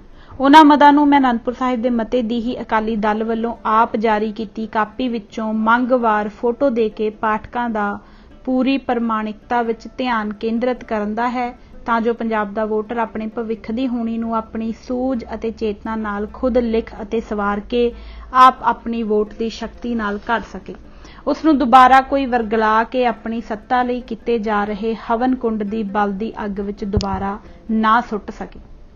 राजनीतिक धोखा नंबर 26 अकाली दल ने पंजाब तो बाहर वस रहे सिखां नाल अपने सियासी वादियां दे तीजे भाग दी मंग विच यह प्रण कीता है। पंजाबों बाहर वसन वाली सिख वसो अते होर धार्मिक घट गिनतियां दी सुरक्षा दा प्रबंध किया जावे ताकि वह किसी वितकरे दा शिकार ना हो सकन। अकाली दल ने अजिहा कुछ भी कर दिखाउण दा जतन तक नहीं किया है। इंज नहीं कि अकाली दल नूं इस दे मौके नहीं मिले, इस दे हमेशा लई मौके मौजूद हैं। गल इच्छा शक्ति दी है। जून 84 ते फिर नवंबर 84 तो बाद तां अकाली दल पास कुछ कर दिखाउण दे मौके ही मौके सन। इस दी भाईवाल सियासी जमात दी 84 तो बाद दिल्ली विच सरकार भी बनी। यह खुद केंद्र सरकार विच भाईवाल बनिया। भारत दे घट्टो घट्ट 6 सूबियां विच इस दी भाईवाल भाजपा दी सरकार चलदी आ रही है, जिन्हां विचों गुजरात, राजस्थान, हिमाचल दीयां सरकारां ने तां सिख किसानां दा रजवां उजाड़ा भी कीता होया है। हिमाचल ਅਤੇ उत्तराखंड विच तां सिख धार्मिक स्थानां गुरुद्वारिਆਂ ਨਾਲ छेड़छाड़, उन्हां दे रख रखाव दे प्रबंध ਅਤੇ उन्हां दे विरासती दर्जे नाल घोर अन्याय कीता गया है। इत्थों तक कि गवांडी राज हरियाणा विच तां लगातार पंजाब दे मुख मंत्री श्री प्रकाश सिंह बादल दे चहेते ਅਤੇ पंजाब दी जनता दे सिर तो लगातार अपनी सुरक्षा छतरी लैंदे आ रहे श्री चौटाला दी सत्ता रही है, पर अकाली दल होद चिल्लड़ वर्गे समूहक कतलेआमां दे दोषियां नूं सज़ा दिलवाउण लई कुछ भी नहीं कर सकिया है। हरियाणा विच समूहक कतलेआम दे अद्धी दर्जन दे लगभग मामले हाले भी अपनी वारी दी उड़ीक विच हन। इतना ही नहीं, देश भर विच 250 तो वध सिख फौजियां नूं ड्यूटी अते वर्दी विच जिंदा साड़ दिता गया जां कतल कर दिता गया, जिन्हां दीयां सैकड़े लाशां तां चलदियां गड्डियां विचों ही मिलियां सन, जो इंसाफ दी उड़ीक विच हन। सिख कौम विचों किसी ने भी उन्हां वल ध्यान नहीं दिता है। ਵਿਦੇਸ਼ਾਂ ਵਿਚਲੇ ਸਿੱਖ ਧਾਰਮਿਕ ਚਿੰਨ੍ਹਾਂ ਦੇ ਮਸਲੇ, ਸਿੱਖ ਪਹਿਚਾਣ ਦਾ ਮਸਲਾ, ਸਿੱਖ ਦਸਤਾਰ ਦਾ ਮਸਲਾ, ਸਿੱਖ ਗੁਰਦੁਆਰਿਆਂ ਦੇ ਮਸਲੇ ਸਾਲਾਂ ਤੋਂ ਲਟਕਦੇ ਆ ਰਹੇ ਹਨ, ਜਿਨ੍ਹਾਂ ਲਈ ਅਕਾਲੀ ਦਲ ਅਤੇ ਇਸ ਦੀ ਸਰਕਾਰ ਨੇ ਕਦੇ ਵੀ ਕੋਈ ਵੀ ਬਣਦੀ ਕਾਨੂੰਨੀ, ਵਿਧਾਨਕ ਅਤੇ ਸਮਾਜਿਕ ਜ਼ਿੰਮੇਵਾਰੀ ਪੂਰੀ ਨਹੀਂ ਕੀਤੀ ਹੈ। ਹਾਂ, ਲੱਛੇਦਾਰ ਬਿਆਨ ਅਤੇ ਭਾਸ਼ਣ ਜ਼ਰੂਰ ਦਿੱਤੇ ਹਨ। ਅਕਾਲੀ ਦਲ ਨੇ ਤਾਂ ਕਦੇ ਪੰਜਾਬੋਂ ਬਾਹਰ ਵਸਦੇ ਭਾਰਤ ਅੰਦਰਲੇ ਸਿੱਖਾਂ ਦੀਆਂ ਸਮੱਸਿਆਵਾਂ ਤੋਂ ਜਾਣੂ ਹੋਣ ਲਈ ਕੋਈ ਇਜਲਾਸ ਤੱਕ ਸੱਦਣ ਦੀ ਲੋੜ ਮਹਿਸੂਸ ਨਹੀਂ ਕੀਤੀ ਹੈ, ਜੋ ਘੱਟੋ ਘੱਟ ਕੀਤੀ ਜਾਣ ਵਾਲੀ ਅਜਿਹੀ ਕਾਰਵਾਈ ਹੈ ਜਿਸ ਨੂੰ ਅਕਾਲੀ ਦਲ ਕਦੇ ਵੀ ਕਰਨ ਵਿੱਚ ਸਮਰੱਥ ਰਿਹਾ ਹੈ। ਜਿੱਥੇ ਇੱਛਾ ਸ਼ਕਤੀ ਦੀ ਘਾਟ ਹੋਵੇ ਤੇ ਨਿਸ਼ਾਨਾ ਕੌਮੀ ਸ਼ੋਸ਼ਣ ਦਾ ਹੋਵੇ ਤਾਂ ਉੱਥੇ ਫਿਰ ਜਾਇਜ਼ ਕੰਮ ਕਦੇ ਵੀ ਨਹੀਂ ਕੀਤੇ ਜਾਂਦੇ ਤੇ ਨਜਾਇਜ਼ ਕੰਮ ਹਮੇਸ਼ਾ ਹੀ ਜਾਇਜ਼ ਬਣਾ ਕੇ ਢੋਲ ਵਜਾ ਕੇ ਕੀਤੇ ਜਾਂਦੇ ਹਨ। ਅਜਿਹਾ ਹੀ ਹੁੰਦਾ ਸੀ ਨਵੰਬਰ 84 ਦੇ ਮਾਮਲੇ ਵਿੱਚ ਤਾਂ ਲਗਾਤਾਰ ਹੰਡਾਉਂਦੇ ਹੀ ਆ ਰਹੇ ਹਾਂ। ਇਹ ਵੱਖਰੀ ਗੱਲ ਹੈ ਕਿ ਅੱਜ ਤੱਕ ਰੋਲੇ ਜਾਣ ਤੋਂ ਬਾਅਦ ਵੀ ਉਸ ਤੋਂ ਅਸੀਂ ਸਬਕ ਕੋਈ ਵੀ ਸਿੱਖਣ ਲਈ ਤਿਆਰ ਨਹੀਂ ਹਾਂ। ਅਕਾਲੀ ਦਲ ਸਿੱਖਾਂ ਵਿਚਕਾਰ ਆਪਣੇ ਸੱਤਾ ਦੇ ਲਾਭ ਹਾਨੀਆਂ ਨੂੰ ਵੇਖਦੇ ਹੋਏ ਵਿਤਕਰੇ ਕਰਦਾ ਚਲਾ ਆ ਰਿਹਾ ਹੈ ਤੇ ਅਨੰਦਪੁਰ ਸਾਹਿਬ ਮਤੇ ਵਿੱਚ ਇਹਨਾਂ ਵਿਤਕਰਿਆਂ ਨੂੰ ਦੂਰ ਕਰਨ ਦਾ ਪ੍ਰਣ ਮਤੇ ਦੀ ਇਸ ਧਾਰਾ 3 ਵਿੱਚ ਖੁਦ ਆਪ ਅਕਾਲੀ ਦਲ ਕਰਦਾ ਹੈ। ਅਕਾਲੀ ਦਲ ਵੱਲੋਂ ਸਿੱਖ ਕੌਮ ਨੂੰ ਅੰਦਰੂਨੀ ਤੌਰ ਤੇ ਲਗਾਤਾਰ ਵੰਡਣ ਅਤੇ ਰਾਜ ਕਰਨ ਦੀ ਅੰਗਰੇਜ਼ ਤੋਂ ਬਾਅਦ ਹਿੰਦੂ ਮਾਨਸਿਕਤਾ ਨੂੰ ਅਪਣਾਇਆ ਹੋਇਆ ਹੈ। ਸਿੱਖ ਕੌਮ ਨੂੰ ਬਹੁਤ ਸਾਰੇ ਵਰਗਾਂ, ਹਿੱਸਿਆਂ, ਧੜਿਆਂ ਅਤੇ ਇਲਾਕਾਈ ਭੇਦਾਂ ਵਿੱਚ ਅਕਾਲੀ ਦਲ ਵੰਡ ਚੁੱਕਾ ਹੈ। ਇਸ ਲਈ ਮੰਗ 3 ਨੂੰ ਅਕਾਲੀ ਆਚਰਣ ਨੇ ਖੁਦ ਆਪ ਹੀ ਮਨਫੀ ਕਰਕੇ ਰੱਖ ਦਿੱਤਾ ਹੈ। ਰਾਜਨੀਤਿਕ ਧੋਖਾ ਨੰਬਰ 27 ਅਨੰਦਪੁਰ ਸਾਹਿਬ ਮਤੇ ਵਿੱਚ ਸਿਆਸੀ ਮੰਗ ਪੱਤਰ ਅਤੇ ਪ੍ਰਣ ਪੱਤਰ ਦੇ ਸਫਾ ਨੰਬਰ 6 ਦੀ ਮੱਦ ਨੰਬਰ 2 ਵੱਲ ਮੈਂ ਪਾਠਕਾਂ ਦਾ ਧਿਆਨ ਕੇਂਦਰਿਤ ਕਰਦਾ ਹਾਂ, ਜਿਸ ਨੂੰ ਇਸੇ ਕਿਤਾਬ ਦੇ ਪੰਨਾ 20 ਤੇ ਵੇਖੋ, ਜਿਸ ਵਿੱਚ ਇੰਜ ਲਿਖਿਆ ਹੈ। ਸ਼੍ਰੋਮਣੀ ਅਕਾਲੀ ਦਲ ਇਹ ਵੀ ਯਤਨ ਕਰੇਗਾ ਕਿ ਹਿੰਦੁਸਤਾਨ ਦਾ ਵਿਧਾਨ ਸਹੀ ਅਰਥਾਂ ਵਿੱਚ ਫੈਡਰਲ ਬਣਾਇਆ ਜਾਵੇ ਤੇ ਇਸ ਦੀਆਂ ਸਾਰੀਆਂ ਰਿਆਸਤਾਂ ਦਾ ਕੇਂਦਰ ਵਿੱਚ ਬਰਾਬਰ ਦਾ ਅਧਿਕਾਰ ਤੇ ਨੁਮਾਇੰਦਗੀ ਹੋਵੇ। ਅਨੰਦਪੁਰ ਸਾਹਿਬ ਮਤੇ ਵਿੱਚ ਵਰਤੀ ਗਈ ਸ਼ਬਦਾਵਲੀ ਵਿੱਚ ਇਸ ਮੱਦ ਵਿੱਚ ਇੱਕ ਬਹੁਤ ਵੱਡੀ ਅਤੇ ਗੰਭੀਰ ਗਲਤੀ ਸ਼ਬਦ ਰਿਆਸਤਾਂ ਦੀ ਵਰਤੋਂ ਕਰਨਾ ਹੈ। ਭਾਰਤ ਅੰਦਰ ਰਿਆਸਤੀ ਪ੍ਰਬੰਧ ਮੁਕਾਇਆ ਜਾ ਚੁੱਕਾ ਹੈ। ਦੇਸ਼ ਦੀ ਵੰਡ ਵੇਲੇ ਵੀ ਅਤੇ ਵੰਡ ਤੋਂ ਬਾਅਦ ਵੀ ਖਾਲਸਾ ਪੰਥ ਦੀ ਆਪਣੀ ਕੋਈ ਵੀ ਪੰਥਕ ਰਿਆਸਤ ਨਹੀਂ ਸੀ। ਜਦੋਂ ਧਰਮ ਯੁੱਧ ਮੋਰਚਾ ਆਰੰਭਿਆ ਗਿਆ ਤਾਂ ਉਸ ਵਕਤ ਭਾਰਤ ਅੰਦਰ ਰਿਆਸਤੀ ਬਣਤਰ ਵੀ ਮੁਕਾਈ ਜਾ ਚੁੱਕੀ ਸੀ। ਰਿਆਸਤੀ ਪੱਧਰ ਦੀ ਗੱਲ ਕਰਨਾ ਅਨੁਚਿਤ ਹੈ। ਇੰਜ ਹੀ ਇਸ ਮੱਦ ਵਿੱਚ ਜਿਹੜਾ ਸ਼ਬਦ ਦੇਸ਼ ਦੇ ਨਾਮਕਰਨ ਲਈ ਸੰਬੋਧਿਤ ਕੀਤਾ ਗਿਆ ਹੈ ਉਹ ਵੀ ਗਲਤ ਹੈ। ਦੇਸ਼ ਦਾ ਨਾਮ ਹਿੰਦੁਸਤਾਨ ਕਦੇ ਵੀ ਨਹੀਂ ਰਿਹਾ ਹੈ। 1950 ਵਿੱਚ ਤਾਂ ਬਕਾਇਦਾ ਸੰਵਿਧਾਨਕ ਤੌਰ ਤੇ ਦੇਸ਼ ਦਾ ਨਾਮ ਭਾਰਤ ਜਾਂ ਇੰਡੀਆ ਸਵੀਕਾਰ ਕੀਤਾ ਗਿਆ ਹੈ ਅਤੇ ਇਹੋ ਹੀ ਸੰਵਿਧਾਨਕ, ਵਿਧਾਨਕ ਅਤੇ ਕਾਨੂੰਨੀ ਨਾਮ ਹੈ। ਰਿਆਸਤਾਂ ਦੀ ਕਾਨੂੰਨੀ ਸ਼ਬਦਾਵਲੀ ਦੇ ਅਰਥਾਵਲੀ ਨੂੰ ਵੇਖਦੇ ਹੋਏ ਅਨੰਦਪੁਰ ਸਾਹਿਬ ਮਤੇ ਦੀ ਮੰਗ ਵਿੱਚ ਇੱਥੇ ਸ਼ਬਦ ਰਾਜਾਂ, ਸੂਬਿਆਂ ਜਾਂ ਪ੍ਰਦੇਸ਼ਾਂ ਉਚਿਤ ਅਤੇ ਢੁਕਵਾਂ ਹੈ। ਮੇਰੇ ਖਿਆਲ ਵਿੱਚ ਦਲ ਕਹਿਣਾ ਵੀ ਇਹੋ ਚਾਹੁੰਦਾ ਹੈ। ਇਹ ਗੱਲ ਵੱਖਰੀ ਹੈ ਕਿ ਕਿਸੇ ਇਸ ਤੇ ਗੌਰ ਨਹੀਂ ਕੀਤਾ। ਹੁਣ ਸਵਾਲ ਫਿਰ ਬਾਰ-ਬਾਰ ਉਹੀ ਉੱਠਦਾ ਹੈ ਕਿ ਕੀ ਸ਼੍ਰੋਮਣੀ ਅਕਾਲੀ ਦਲ ਇਹ ਵੀ ਯਤਨ ਕਰੇਗਾ ਕਿ ਦੇਸ਼ ਦਾ ਸੰਵਿਧਾਨਕ ਫੈਡਰਲ ਬਣਾਇਆ ਜਾਵੇ। ਸੰਬੰਧੀ ਮੈਂ ਪਿਛਲੇ ਸਫ਼ਿਆਂ ਤੇ ਵਿਸਤਾਰ ਨਾਲ ਗੱਲ ਕੀਤੀ ਹੈ। ਪਾਠਕਾਂ ਤੋਂ ਦੁਹਰਾ ਲਈ ਮਾਫੀਨਾਮੇ ਸਮੇਤ ਫਿਰ ਲਿਖਣਾ ਪੈਂਦਾ ਹੈ ਕਿ ਅਕਾਲੀ ਦਲ ਨੇ ਇਸ ਨਿਮਿਤ ਅੱਜ ਤੱਕ ਕੁਝ ਵੀ ਨਹੀਂ ਕੀਤਾ ਹੈ। ਅਨੰਦਪੁਰ ਸਾਹਿਬ ਮਤਾ ਪਾਸ ਹੋਣ ਤੋਂ ਬਾਅਦ ਕਿਤਾਬ ਛਪਣ ਤੱਕ 40 ਸਾਲਾਂ ਵਿੱਚੋਂ ਲਗਭਗ 16 ਸਾਲਾਂ ਦੇ ਸ਼ਾਸਨ ਕਾਲ ਦੌਰਾਨ ਅਨੰਦਪੁਰ ਸਾਹਿਬ ਮਤੇ ਦੀ ਇੱਕ ਵੀ ਮੱਦ ਨੂੰ ਪੂਰਾ ਕਰਨ ਲਈ ਆਪਣੀ ਬਣਾਈ ਪੰਜਾਬ ਸਰਕਾਰ ਰਾਹੀਂ ਕੁਝ ਵੀ ਨਹੀਂ ਕੀਤਾ ਹੈ। ਫਿਰ ਅਕਾਲੀ ਕਿਸ ਮੂੰਹ ਨਾਲ ਅਤੇ ਕਿਹੜੀਆਂ ਪ੍ਰਾਪਤੀਆਂ ਦੇ ਢੋਲ ਵਜਾਉਂਦੇ ਫਿਰਦੇ ਹਨ। ਅਕਾਲੀਆਂ ਵੱਲੋਂ ਜੋ ਨਿਘਾਰ ਲਿਆਇਆ ਗਿਆ ਹੈ ਉਸ ਉੱਪਰ ਅਤੇ ਇਸ 16 ਸਾਲਾਂ ਦੇ ਅਕਾਲੀ ਰਾਜ ਦੇ ਵਿਸ਼ਲੇਸ਼ਣ ਦੀ ਪਾਠਕਾਂ ਨੂੰ ਉਹਨਾਂ ਨਾਲ ਕੀ ਵਾਪਰ ਗਿਆ ਹੈ ਨਿਮਿਤ ਸੋਚਣ ਅਤੇ ਸਮਝਣ ਦੀ ਲੋੜ ਹੈ। ਰਾਜਨੀਤਿਕ ਧੋਖਾ ਨੰਬਰ 28 ਅਨੰਦਪੁਰ ਸਾਹਿਬ ਮਤੇ ਦੀਆਂ ਸਿਆਸੀ ਮੰਗਾਂ ਦੀ ਸੂਚੀ ਵਿੱਚ ਮੰਗ ਨੰਬਰ 3 ਭਾਰਤ ਦੀ ਵਿਦੇਸ਼ ਨੀਤੀ ਨਾਲ ਸੰਬੰਧਿਤ ਹੈ।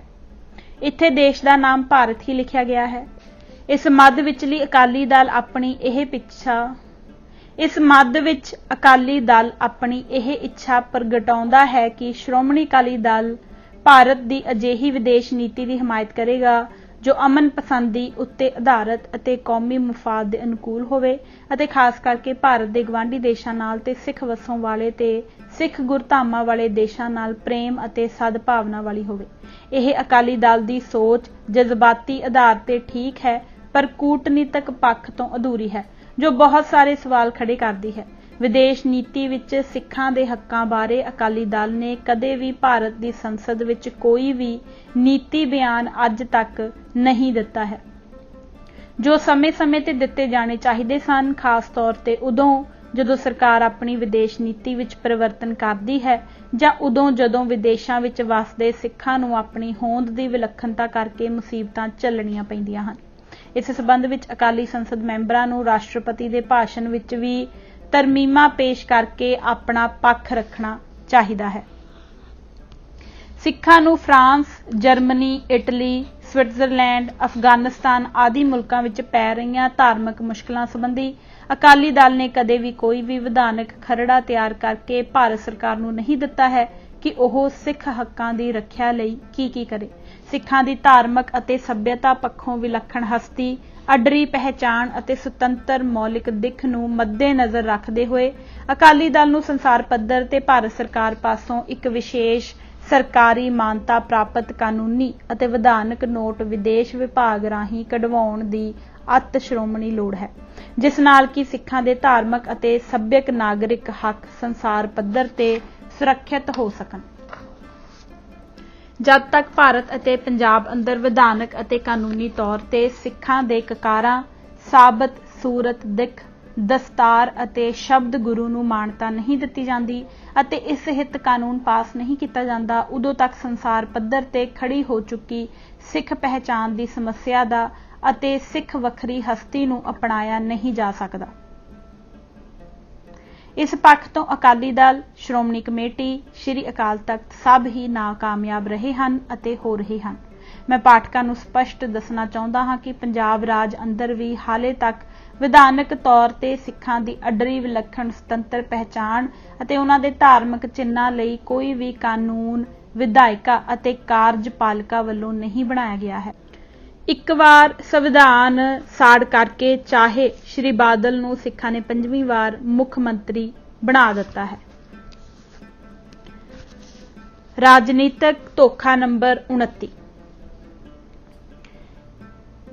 ਕੇਂਦਰੀ ਤੇ ਸੂਬਕ ਸਰਕਾਰਾਂ ਦੇ ਸਾਰੇ ਸਿੱਖ ਤੇ ਹੋਰ ਮੁਲਾਜ਼ਮਾਂ ਨੂੰ ਹਰ ਇਨਸਾਫ ਦਿਵਾਉਣਾ ਅਤੇ ਉਹਨਾਂ ਵਿੱਚੋਂ ਕਿਸੇ ਨਾਲ ਵੀ ਕੋਈ ਧੱਕਾ ਜਾਂ ਬੇਇਨਸਾਫੀ ਹੋਵੇ ਉਸ ਵਿਰੁੱਧ ਪੁਰ ਅਸਰ ਆਵਾਜ਼ ਉਠਾਉਣਾ ਅਤੇ ਜੱਦੋ-ਜਹਿਦ ਕਰਨਾ ਸ਼੍ਰੋਮਣੀ ਅਕਾਲੀ ਦਲ ਦੇ ਪ੍ਰੋਗਰਾਮ ਦਾ ਇੱਕ ਖਾਸ ਅੰਗ ਹੈ।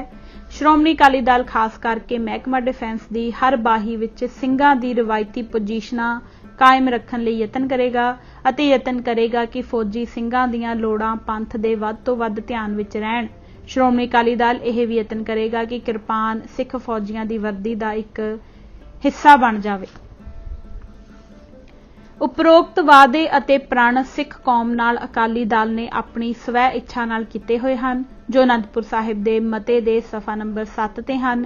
ਇਸ ਦੇ ਮੂਲ ਰੂਪ ਵਿੱਚ 3 ਹਿੱਸੇ ਬਣਦੇ ਹਨ, ਜਿਵੇਂ ਕੇਂਦਰੀ ਤੇ ਸੂਬਕ ਸਰਕਾਰਾਂ ਦੇ ਸਾਰੇ ਸਿੱਖ ਤੇ ਹੋਰ ਮੁਲਾਜ਼ਮਾਂ ਨੂੰ ਹਰ ਇਨਸਾਫ ਦਿਵਾਉਣਾ ਅਤੇ ਉਹਨਾਂ ਵਿੱਚੋਂ ਕਿਸੇ ਨਾਲ ਵੀ ਕੋਈ ਧੱਕਾ ਜਾਂ ਬੇਇਨਸਾਫੀ ਹੋਵੇ ਉਸ ਵਿਰੁੱਧ ਪੁਰ ਅਸਰ ਆਵਾਜ਼ ਉਠਾਉਣਾ ਅਤੇ ਜੱਦੋ-ਜਹਿਦ ਕਰਨਾ ਸ਼੍ਰੋਮਣੀ ਅਕਾਲੀ ਦਲ ਦੇ ਪ੍ਰੋਗਰਾਮ ਦਾ ਇੱਕ ਖਾਸ ਅੰਗ ਹੈ।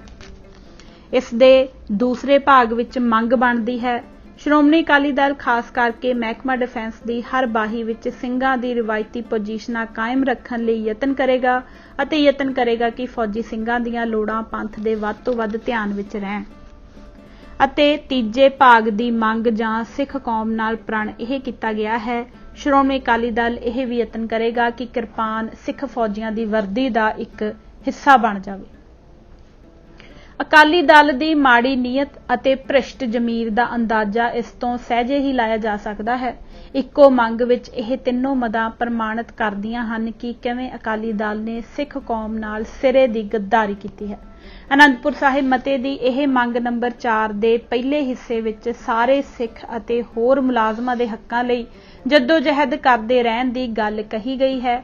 ਉਸ ਦਾ ਤਾਂ ਨਿਤ ਜਲੂਸ ਨਿਕਲਦਾ ਪੰਜਾਬ ਦੇ ਲੋਕ ਪਿਛਲੇ 6 ਸਾਲਾਂ ਤੋਂ ਬਾਦਲਾਂ ਦੀ ਸਰਕਾਰ ਰਾਹੀਂ ਵੇਖਦੇ ਆ ਰਹੇ ਹਨ, ਜਿਸ ਅਕਾਲੀ ਸਰਕਾਰ ਨੇ ਆਪਣੇ ਹੀ ਇਸ ਇਕਰਾਰ ਨੂੰ ਪੁਲਿਸ ਦੇ ਡੰਡੇ ਦੀ ਚੁੰਝ ਨਾਲ ਅਕਾਲੀਆਂ ਦੀ ਜੁੱਤੀ ਹੇਠਾਂ ਧੀਆਂ ਭੈਣਾਂ ਦੀ ਸਿੱਖੀ ਦੀ ਰੋਜ਼ਾਨਾ ਪੱਤ ਲੱਥਦੇ ਵੇਖਿਆ ਹੈ।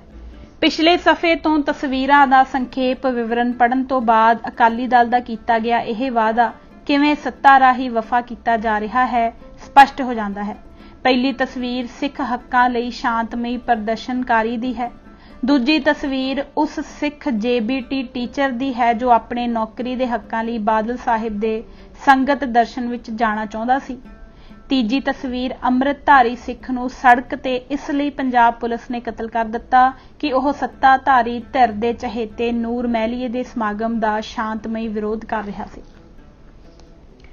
ਇਸ ਸਫ਼ੇ ਤੇ ਉਪਰੋਕਤ ਤਸਵੀਰਾਂ ਵਿੱਚ ਪਹਿਲੀ ਗੁਰਦੁਆਰਾ ਦੁੱਖ ਨਿਵਾਰਨ ਸਾਹਿਬ ਪਟਿਆਲਾ ਵਿਖੇ ਸ਼੍ਰੋਮਣੀ ਕਮੇਟੀ ਦੀ ਧੱਕੇਸ਼ਾਹੀ ਦੇ ਖਿਲਾਫ ਪ੍ਰਦਰਸ਼ਨਕਾਰੀ ਦੀ ਹੈ, ਜਿਸ ਨੂੰ ਟਾਸਕ ਫੋਰਸ ਦੇ ਮੁਲਾਜ਼ਮ ਸਿੱਖੀ ਦੇ ਕੇਸਗੜ੍ਹ ਨੂੰ ਆਪਣੀ ਸੱਤਾ ਦੀ ਚੌਧਰ ਵਿੱਚ ਪੈਰਾਂ ਥੱਲੇ ਮਧੋਲੀ ਜਾਂਦੇ ਹਨ। ਦੂਜੀ ਤਸਵੀਰ ਤੇਜਾ ਸਿੰਘ ਸਮੁੰਦਰੀ ਹਾਲ ਦੇ ਬਾਹਰ ਸਿੱਖ ਹੱਕਾਂ ਦੇ ਤਹੱਫੁਜ਼ ਲਈ ਮੰਗ ਪੱਤਰ ਦੇਣ ਦਾ ਯਤਨ ਕਰਦੇ ਸਿੱਖਾਂ ਨੂੰ ਚਾੜਿਆ ਗਿਆ ਕੁਟਾਪਾ ਹੈ। ਤੀਜੀ ਤਸਵੀਰ ਵਿੱਚ ਇੱਕ ਇਮਾਨਦਾਰ ਪੁਲਿਸ ਮੁਲਾਜ਼ਮ ਸਰਕਾਰੀ ਧੱਕੇਸ਼ਾਹੀ ਤੋਂ ਪਰੇਸ਼ਾਨ ਹਾਲ ਫਤਿਹਗੜ੍ਹ ਸਾਹਿਬ ਵਿਖੇ ਪੁਲਿਸ ਚੌਂਕੀ ਵਿੱਚ ਹੀ ਆਤਮ ਹੱਤਿਆ ਕਰਦਾ ਹੈ। ਪੰਜਾਬ ਪੁਲਿਸ ਵਿੱਚ ਅਜਿਹੇ 2.5 ਦਰਜਨ ਕੇਸ ਵਾਪਰ ਚੁੱਕੇ ਹਨ। ਦੂਜੀ ਤਸਵੀਰ ਵਿੱਚ ਅਕਾਲੀ ਚੇਅਰਮੈਨ ਇੱਕ ਮਹਿਲਾ ਕਰਮਚਾਰੀ ਨੂੰ ਸ਼ਰੇਆਮ ਥੱਪੜ ਮਾਰਦਾ ਪਿਆ ਹੈ। ਅਜਿਹੇ ਵੀ ਮਹਿਲਾਵਾਂ ਦੇ ਖਿਲਾਫ ਸੈਂਕੜੇ ਕੇਸ ਹੋ ਚੁੱਕੇ ਹਨ, ਇੱਥੋਂ ਤੱਕ ਕਿ ਇੱਕ PCS ਮਹਿਲਾ ਅਧਿਕਾਰੀ ਜੋ ਕਿ ਨਵੰਬਰ 84 ਦੇ ਕਤਲੇਆਮ ਦੀ ਪੀੜਤ ਹੈ, ਜਿਸਮੀ ਸ਼ੋਸ਼ਣ ਲਈ ਪਹਿਲਾਂ ਪਟਿਆਲੇ ਦਫ਼ਤਰ ਵਿੱਚ ਤੇ ਮੁੜ ਕਪੂਰਥਲਾ ਦਫ਼ਤਰ ਵਿੱਚ ਮਜਬੂਰ ਕੀਤਾ ਗਿਆ ਤੇ ਉਸਨੇ ਕਪੂਰਥਲਾ ਦਫ਼ਤਰੀ ਡਿਊਟੀ ਤੇ ਹੁੰਦੇ ਹੋਏ ਕਪੂਰਥਲਾ ਵਿਖੇ ਆਤਮ ਹੱਤਿਆ ਦੀ ਕੋਸ਼ਿਸ਼ ਵੀ ਕੀਤੀ, ਪਰ ਕੇਸ ਦਬਾ ਦਿੱਤਾ ਗਿਆ ਹੈ। ਅਜਿਹੇ ਹੀ ਮੁਲਾਜ਼ਮਾਂ ਨਾਲ ਧੱਕੇਸ਼ਾਹੀ ਦੇ ਜਿਹੜੇ ਕੇਸ ਦਬਾਏ ਗਏ ਹਨ, ਉਹਨਾਂ ਵਿੱਚ SDM ਅਨੰਦਪੁਰ ਸਾਹਿਬ ਨੂੰ ਖਾਲਸਾ ਵਿਰਾਸਤੀ ਸਮਾਗਮ ਦੇ ਧੱਕੇਸ਼ਾਹੀ ਨਾਲ ਸੱਤਾਧਾਰੀ ਦਲ ਵੱਲੋਂ ਬਿੱਲ ਭਰਨ ਲਈ ਮਜਬੂਰ ਕਰਨ ਤੇ ਉਸ ਵੱਲੋਂ ਨਹਿਰ ਵਿੱਚ ਛਾਲ ਮਾਰ ਕੇ ਕੀਤੀ ਗਈ ਖੁਦਕੁਸ਼ੀ ਤੇ ਹੋਰ ਕਈ ਕੁਟਾਪਾ ਚਾੜਨ ਅਤੇ ਅਕਾਲੀਆਂ ਵੱਲੋਂ ਤੰਗ ਪਰੇਸ਼ਾਨ ਹੋ ਕੇ ਖੁਦਕੁਸ਼ੀਆਂ ਕਰਨ ਦੇ ਕੇਸ ਹਨ। ਤੀਜੀ ਤਸਵੀਰ ਉਸ ਕਿਸਾਨ ਦੀ ਆਤਮ ਹੱਤਿਆ ਦੀ ਪ੍ਰਤੀਨਿਧਤਾ ਕਰ ਰਹੀ ਹੈ ਜਿਹੜੇ ਨਿਤ ਸਰਕਾਰੀ ਨੀਤੀਆਂ ਕਰਕੇ ਪੰਜਾਬ ਵਿੱਚ ਹਜ਼ਾਰਾਂ ਦੀ ਗਿਣਤੀ ਵਿੱਚ ਆਤਮ ਹੱਤਿਆਵਾਂ ਕਰ ਚੁੱਕੇ ਹਨ। ਅਨੰਦਪੁਰ ਸਾਹਿਬ ਮਤੇ ਦੀ ਇਸ ਚੌਥੀ ਮੰਗ ਦਾ ਅਕਾਲੀ ਸਰਕਾਰ ਵੱਲੋਂ ਖੁਦ ਆਪ ਕੀਤਾ ਗਿਆ ਇਹ ਹਸ਼ਰ ਹੈ। ਰਾਜਨੀਤਿਕ ਧੋਖਾ ਨੰਬਰ 30 ਮਤੇ ਦੀ ਇਸ ਮੰਗ ਵਿਚਲੇ ਦੂਜੇ ਹਿੱਸੇ ਦਾ ਸਬੰਧ ਸਿੱਖ ਫੌਜੀਆਂ ਨਾਲ ਹੈ। ਇਸ ਵਿੱਚ ਸਪਸ਼ਟ ਤੌਰ ਤੇ ਅਕਾਲੀ ਦਲ ਆਖਦਾ ਹੈ ਕਿ ਉਹ ਫੌਜ ਵਿੱਚ ਸਿੰਘਾਂ ਦੀ ਰਵਾਇਤੀ ਪੋਜੀਸ਼ਨ ਕਾਇਮ ਰੱਖਣ ਲਈ ਯਤਨ ਕਰੇਗਾ। ਜਿਹੜੇ ਯਤਨ ਅਕਾਲੀ ਦਲ ਨੇ ਕੀਤੇ ਹਨ, ਉਸ ਵਿੱਚ ਪਹਿਲਾ ਯਤਨ ਤਾਂ ਅਨੰਦਪੁਰ ਸਾਹਿਬ ਮਤਾ ਪਾਸ ਹੋਣ ਤੋਂ ਬਾਅਦ ਇਹ ਰਿਹਾ ਹੈ ਕਿ ਵਰਤਮਾਨ ਮੁੱਖ ਮੰਤਰੀ ਸ਼੍ਰੀ ਪ੍ਰਕਾਸ਼ ਸਿੰਘ ਬਾਦਲ ਨੇ ਸ਼੍ਰੀ ਦਰਬਾਰ ਸਾਹਿਬ ਤੇ ਜੂਨ 84 ਵਿੱਚ ਭਾਰਤ ਸਰਕਾਰ ਵੱਲੋਂ ਕੀਤੇ ਗਏ ਫੌਜੀ ਹਮਲੇ ਤੋਂ ਬਾਅਦ ਸਿੱਖ ਫੌਜੀਆਂ ਨੂੰ ਇਹ ਖੁੱਲ੍ਹੀ ਕਾਲ ਮੀਡੀਏ ਰਾਹੀਂ ਦਿੱਤੀ ਸੀ ਕਿ ਸਿੱਖ ਫੌਜੀ ਦਰਬਾਰ ਸਾਹਿਬ ਦੀ ਰੱਖਿਆ ਲਈ ਅੰਮ੍ਰਿਤਸਰ ਸਾਹਿਬ ਪਹੁੰਚਣ। ਅਕਾਲੀ ਦਲ ਦੇ ਇਸ ਮੁੱਖ ਮੰਤਰੀ ਦੀ ਇਸ ਸੰਜੀਦਾ ਕਾਲ ਨੂੰ ਜਿਹੜੇ ਸਿੱਖ ਫੌਜੀਆਂ ਨੇ ਪੰਥ ਦਾ ਹੁਕਮ ਮੰਨ ਕੇ ਬੈਰਕਾਂ ਛੱਡ ਕੇ ਸ਼੍ਰੀ ਅੰਮ੍ਰਿਤਸਰ ਵੱਲ ਨੂੰ ਵਹੀਰਾਂ ਘੱਤ ਲਈਆਂ, ਉਹਨਾਂ ਨੂੰ ਅਸੀਂ ਅੱਜ ਕੱਲ੍ਹ ਧਰਮੀ ਫੌਜੀ ਕਹਿੰਦੇ ਹਾਂ, ਜਿਨ੍ਹਾਂ ਨੂੰ ਭਾਰੀ ਗਿਣਤੀ ਵਿੱਚ ਭਾਰਤ ਸਰਕਾਰ ਨੇ ਕੈਦ ਕੀਤਾ, ਸਖਤ ਸਜ਼ਾਵਾਂ ਦਿੱਤੀਆਂ ਤੇ ਰਾਹ ਵਿੱਚ ਹੀ ਗੋਲੀਆਂ ਨਾਲ ਭੁੰਨ ਕੇ ਸ਼ਹੀਦ ਕਰ ਦਿੱਤਾ। ਇਹਨਾਂ ਧਰਮੀ ਫੌਜੀਆਂ ਪ੍ਰਤੀ ਬਣਦੀ ਮੁੱਖ ਮੰਤਰੀ ਸ਼੍ਰੀ ਪ੍ਰਕਾਸ਼ ਸਿੰਘ ਬਾਦਲ ਨੇ ਕੋਈ ਵੀ ਜ਼ਿੰਮੇਵਾਰੀ ਅਤੇ ਆਪਣਾ ਫਰਜ਼ ਅਦਾ ਨਹੀਂ ਕੀਤਾ। ਮੈਂ ਭਾਰਤ ਦੀ ਸੰਸਦ ਵਿੱਚ ਇਹਨਾਂ ਦੇ ਮਸਲੇ ਚੁੱਕੇ ਅਤੇ ਪ੍ਰਧਾਨ ਮੰਤਰੀ ਤੇ ਰੱਖਿਆ ਮੰਤਰੀ ਨੂੰ ਮਿਲ ਕੇ ਉਹਨਾਂ ਸਭਨਾਂ ਫੌਜੀਆਂ ਨੂੰ ਪੰਜਾਬ ਦੀਆਂ ਆਪੋ ਆਪਣੇ ਘਰ ਦੀਆਂ ਜ਼ਿਲ੍ਹਾ ਜੇਲ੍ਹਾਂ ਵਿੱਚ ਤਬਦੀਲ ਕਰਵਾਇਆ। ਇਹਨਾਂ ਦੀਆਂ ਸਜ਼ਾਵਾਂ ਨੂੰ ਘੱਟ ਕਰਵਾਇਆ ਤੇ ਕੋਰਟ ਮਾਰਸ਼ਲਾਂ ਕਾਨੂੰਨਾਂ ਤੋਂ ਸਿਵਲ ਕਾਨੂੰਨ ਵਿੱਚ ਤਬਦੀਲ ਕਰਵਾਇਆ ਹੈ। ਕਈ ਧਰਮੀ ਫੌਜੀਆਂ ਨੂੰ ਮੈਂ ਪੰਜਾਬ ਦੇ ਵੱਖੋ-ਵੱਖ ਅਦਾਰਿਆਂ ਵਿੱਚ ਨੌਕਰੀਆਂ ਵੀ ਦਿਲਵਾਈਆਂ ਹਨ, ਪਰ ਕਿਸੇ ਵੀ ਬਾਦਲ ਦਲ ਦੇ ਅਤੇ ਹੋਰ ਦਲਾਂ ਦੇ ਅਕਾਲੀ ਲੀਡਰਾਂ ਨੇ ਆਪਣਾ ਫਰਜ਼ ਅਦਾ ਨਹੀਂ ਕੀਤਾ ਹੈ। ਇਹ ਹਾਲੇ ਵੀ ਰੁਲਦੇ ਪਏ ਹਨ।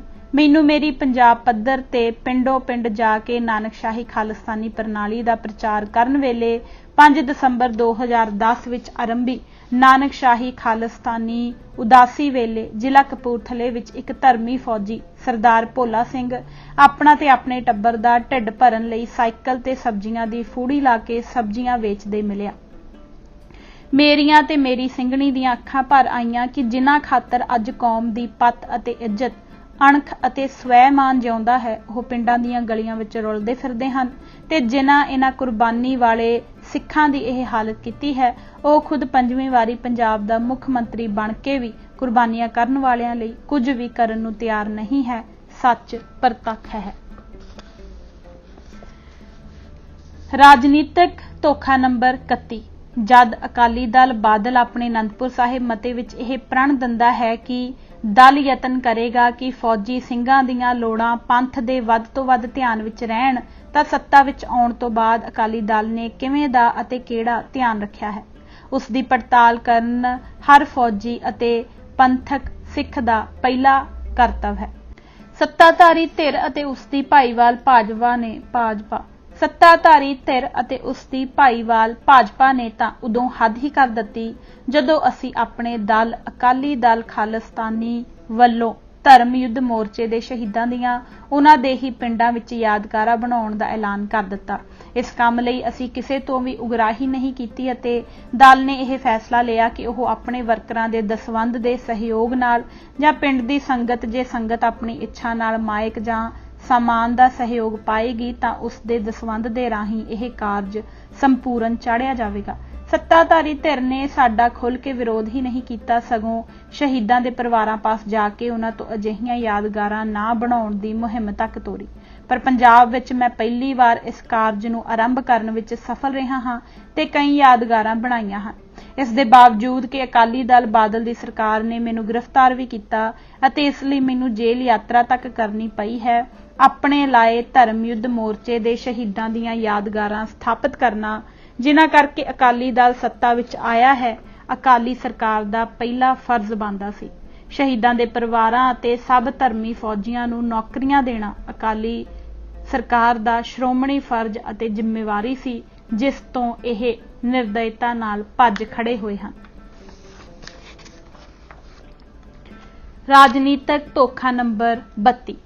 ਜਿੱਥੋਂ ਤੱਕ ਇਸ ਮੰਗ ਅਤੇ ਪ੍ਰਣ ਨੰਬਰ 4 ਅਨੰਦਪੁਰ ਸਾਹਿਬ ਦੇ ਮਤੇ ਦਾ ਸਫਾ ਨੰਬਰ 7 ਤੇ ਦਿੱਤੇ ਵਚਨ ਕਿ ਸ਼੍ਰੋਮਣੀ ਅਕਾਲੀ ਦਲ ਖਾਸ ਕਰਕੇ ਮਹਿਕਮਾ ਡਿਫੈਂਸ ਦੀ ਹਰ ਬਾਹੀ ਵਿੱਚ ਸਿੰਘਾਂ ਦੀ ਰਵਾਇਤੀ ਪੋਜੀਸ਼ਨ ਕਾਇਮ ਰੱਖਣ ਲਈ ਯਤਨ ਕਰੇਗਾ ਦਾ ਸਬੰਧ ਹੈ, ਤਾਂ ਅਕਾਲੀ ਦਲ ਇਸ ਵਿੱਚ ਪੂਰੀ ਤਰ੍ਹਾਂ ਫੇਲ ਰਿਹਾ ਹੈ। ਅਕਾਲੀ ਦਲ ਨੇ ਆਪਣੀ ਪੰਜਾਬ ਸਰਕਾਰ ਰਾਹੀਂ, ਸ਼੍ਰੋਮਣੀ ਕਮੇਟੀ ਰਾਹੀਂ, ਸ਼੍ਰੀ ਅਕਾਲ ਤਖਤ ਸਾਹਿਬ ਰਾਹੀਂ, ਆਪਣੇ ਸੰਸਦ ਮੈਂਬਰਾਂ ਰਾਹੀਂ ਕਿਸੇ ਵੀ ਪੱਧਰ ਤੇ ਇਸ ਨਿਮਤ ਰਸਮੀ ਚਿੰਤਾ ਤੱਕ ਪ੍ਰਗਟਾਉਣ ਦੀ ਕਦੇ ਵੀ ਖੇਚਲ ਨਹੀਂ ਕੀਤੀ ਹੈ। ਕੋਈ ਕੰਮ ਕਰਨਾ ਤਾਂ ਬੜੀ ਦੂਰ ਦੀ ਗੱਲ ਹੈ। ਫੌਜ ਵੱਲੋਂ ਪੰਜਾਬ ਸਰਕਾਰਾਂ ਨੂੰ ਬਕਾਇਦਾ ਇੱਕ ਪੱਤਰ ਵੀ ਲਿਖਿਆ ਗਿਆ ਕਿ ਪੰਜਾਬ ਦੇ ਨੌਜਵਾਨਾਂ ਦਾ ਸਿਹਤ ਦਾ ਪੱਧਰ ਬਹੁਤ ਡਿੱਗ ਗਿਆ ਹੈ ਤੇ ਫੌਜ ਨੂੰ ਪੰਜਾਬ ਵਿੱਚ ਫਿਜ਼ੀਕਲੀ ਫਿੱਟ ਨੌਜਵਾਨ ਭਰਤੀ ਹੋਣ ਲਈ ਨਹੀਂ ਮਿਲ ਰਹੇ ਹਨ। ਫੌਜੀ ਅਧਿਕਾਰੀਆਂ ਅਨੁਸਾਰ ਕੱਦ, ਛਾਤੀ ਅਤੇ ਸਟੈਮਿਨਾ ਤਿੰਨੋਂ ਚੀਜ਼ਾਂ ਪੰਜਾਬ ਦੇ ਨੌਜਵਾਨਾਂ ਵਿੱਚ ਘਟ ਗਈਆਂ ਹਨ। ਇਸ ਦੇ ਬਾਵਜੂਦ ਪੰਜਾਬ ਸਰਕਾਰ ਨੇ ਇਸ ਮਿਆਰ ਨੂੰ ਠੀਕ ਕਰਨ ਲਈ ਅਤੇ ਨੌਜਵਾਨਾਂ ਦੀ ਸਿਹਤ ਵੱਲ ਧਿਆਨ ਦੇਣ ਲਈ ਕੋਈ ਯਤਨ ਨਹੀਂ ਕੀਤੇ ਹਨ। ਜਦ ਦਾ ਇਹ ਮੁੱਦਾ ਭਾਰਤੀ ਫੌਜ ਦੇ ਅਧਿਕਾਰੀਆਂ ਅਤੇ ਖੁਦ ਜਰਨਲ ਰਾਹੀਂ ਪੰਜਾਬ ਸਰਕਾਰ ਦੇ ਧਿਆਨ ਵਿੱਚ ਲਿਆਉਂਦਾ ਗਿਆ ਹੈ, ਅਰਥਾਤ ਪਿਛਲੇ 10 ਸਾਲਾਂ ਵਿੱਚ ਇਹ ਸਥਿਤੀ ਉਵੇਂ ਦੀ ਉਵੇਂ ਹੀ ਬਣੀ ਪਈ ਹੈ। ਇਸ ਤੋਂ ਵੀ ਗੰਭੀਰ ਮੁੱਦਾ ਇੱਕ ਹੋਰ ਦਰਪੇਸ਼ ਹੈ। ਭਾਰਤੀ ਫੌਜ ਵਿੱਚ ਇੱਕ ਸਿੱਖ ਪਲਟਨ ਹੈ, ਜਿਸ ਲਈ ਇਹ ਨਿਯਮ ਲਾਗੂ ਸੀ ਕਿ ਇਸ ਪਲਟਨ ਦੇ ਹਰ ਜਵਾਨ ਅਤੇ ਅਧਿਕਾਰੀ ਨੂੰ ਆਪਣੇ ਮੂੰਹ ਅਤੇ ਸਿਰ ਦੇ ਕੇਸ ਸਾਬਤ ਰੱਖਣੇ ਹਨ ਅਤੇ ਦਾੜੀ ਜਾਲੀ ਲਾ ਕੇ ਪੁੱਠੀ ਚਾੜਨੀ ਹੈ। 1984 ਤੋਂ ਬਾਅਦ ਇਸ ਨਿਯਮ ਨੂੰ ਤੋੜ ਦਿੱਤਾ ਗਿਆ ਹੈ। ਹੁਣ ਫੌਜ ਦੇ ਜਵਾਨ ਦਾੜੀ ਅਤੇ ਕੇਸ ਮੁੰਨੇ ਤੁਹਾਨੂੰ ਆਮ ਕਰਕੇ ਦਿਖਣਗੇ। ਸਿੱਖ ਪਲਟਨ ਵਿੱਚ ਵੀ ਹੁਣ ਇਹ ਨਿਯਮ ਨਹੀਂ ਮੰਨਿਆ ਜਾ ਰਿਹਾ, ਜਦਕਿ ਅੰਗਰੇਜ਼ਾਂ ਤੋਂ ਲੈ ਕੇ 84 ਤੱਕ ਇਸ ਨਿਯਮ ਤੇ ਫੌਜ ਵਿੱਚ ਪੂਰੀ ਸਖਤੀ ਨਾਲ ਪਾਲਣ ਹੁੰਦਾ ਰਿਹਾ ਹੈ। ਹੁਣ ਜਦ ਇਸ ਨਿਯਮ ਨੂੰ ਲਾਗੂ ਕਰਨਾ ਫੌਜ ਨੇ ਛੱਡ ਦਿੱਤਾ ਹੈ, ਤਾਂ ਅਕਾਲੀ ਦਲ ਨੇ ਇਸ ਨਿਯਮ ਨੂੰ ਮੁੜ ਲਾਗੂ ਕਰਵਾਉਣ ਲਈ ਅੱਜ ਤੱਕ ਕੋਈ ਵੀ ਠੋਸ ਜਾਂ ਸਰਸਰੀ ਯਤਨ ਨਹੀਂ ਕੀਤਾ ਹੈ, ਜੋ ਅਕਾਲੀ ਦਲ ਦੀ ਆਪਣੇ ਹੀ ਵਚਨਾਂ ਤੋਂ ਮੁਨਕਰ ਹੋਣ ਦੀ ਕਾਰਵਾਈ ਦੇ ਨਾਲੋਂ ਨਾਲ ਅਨੰਦਪੁਰ ਸਾਹਿਬ ਮਤੇ ਨਾਲ ਗੱਦਾਰੀ ਸਾਬਤ ਹੁੰਦੀ ਹੈ। ਰਾਜਨੀਤਿਕ ਧੋਖਾ ਨੰਬਰ 33।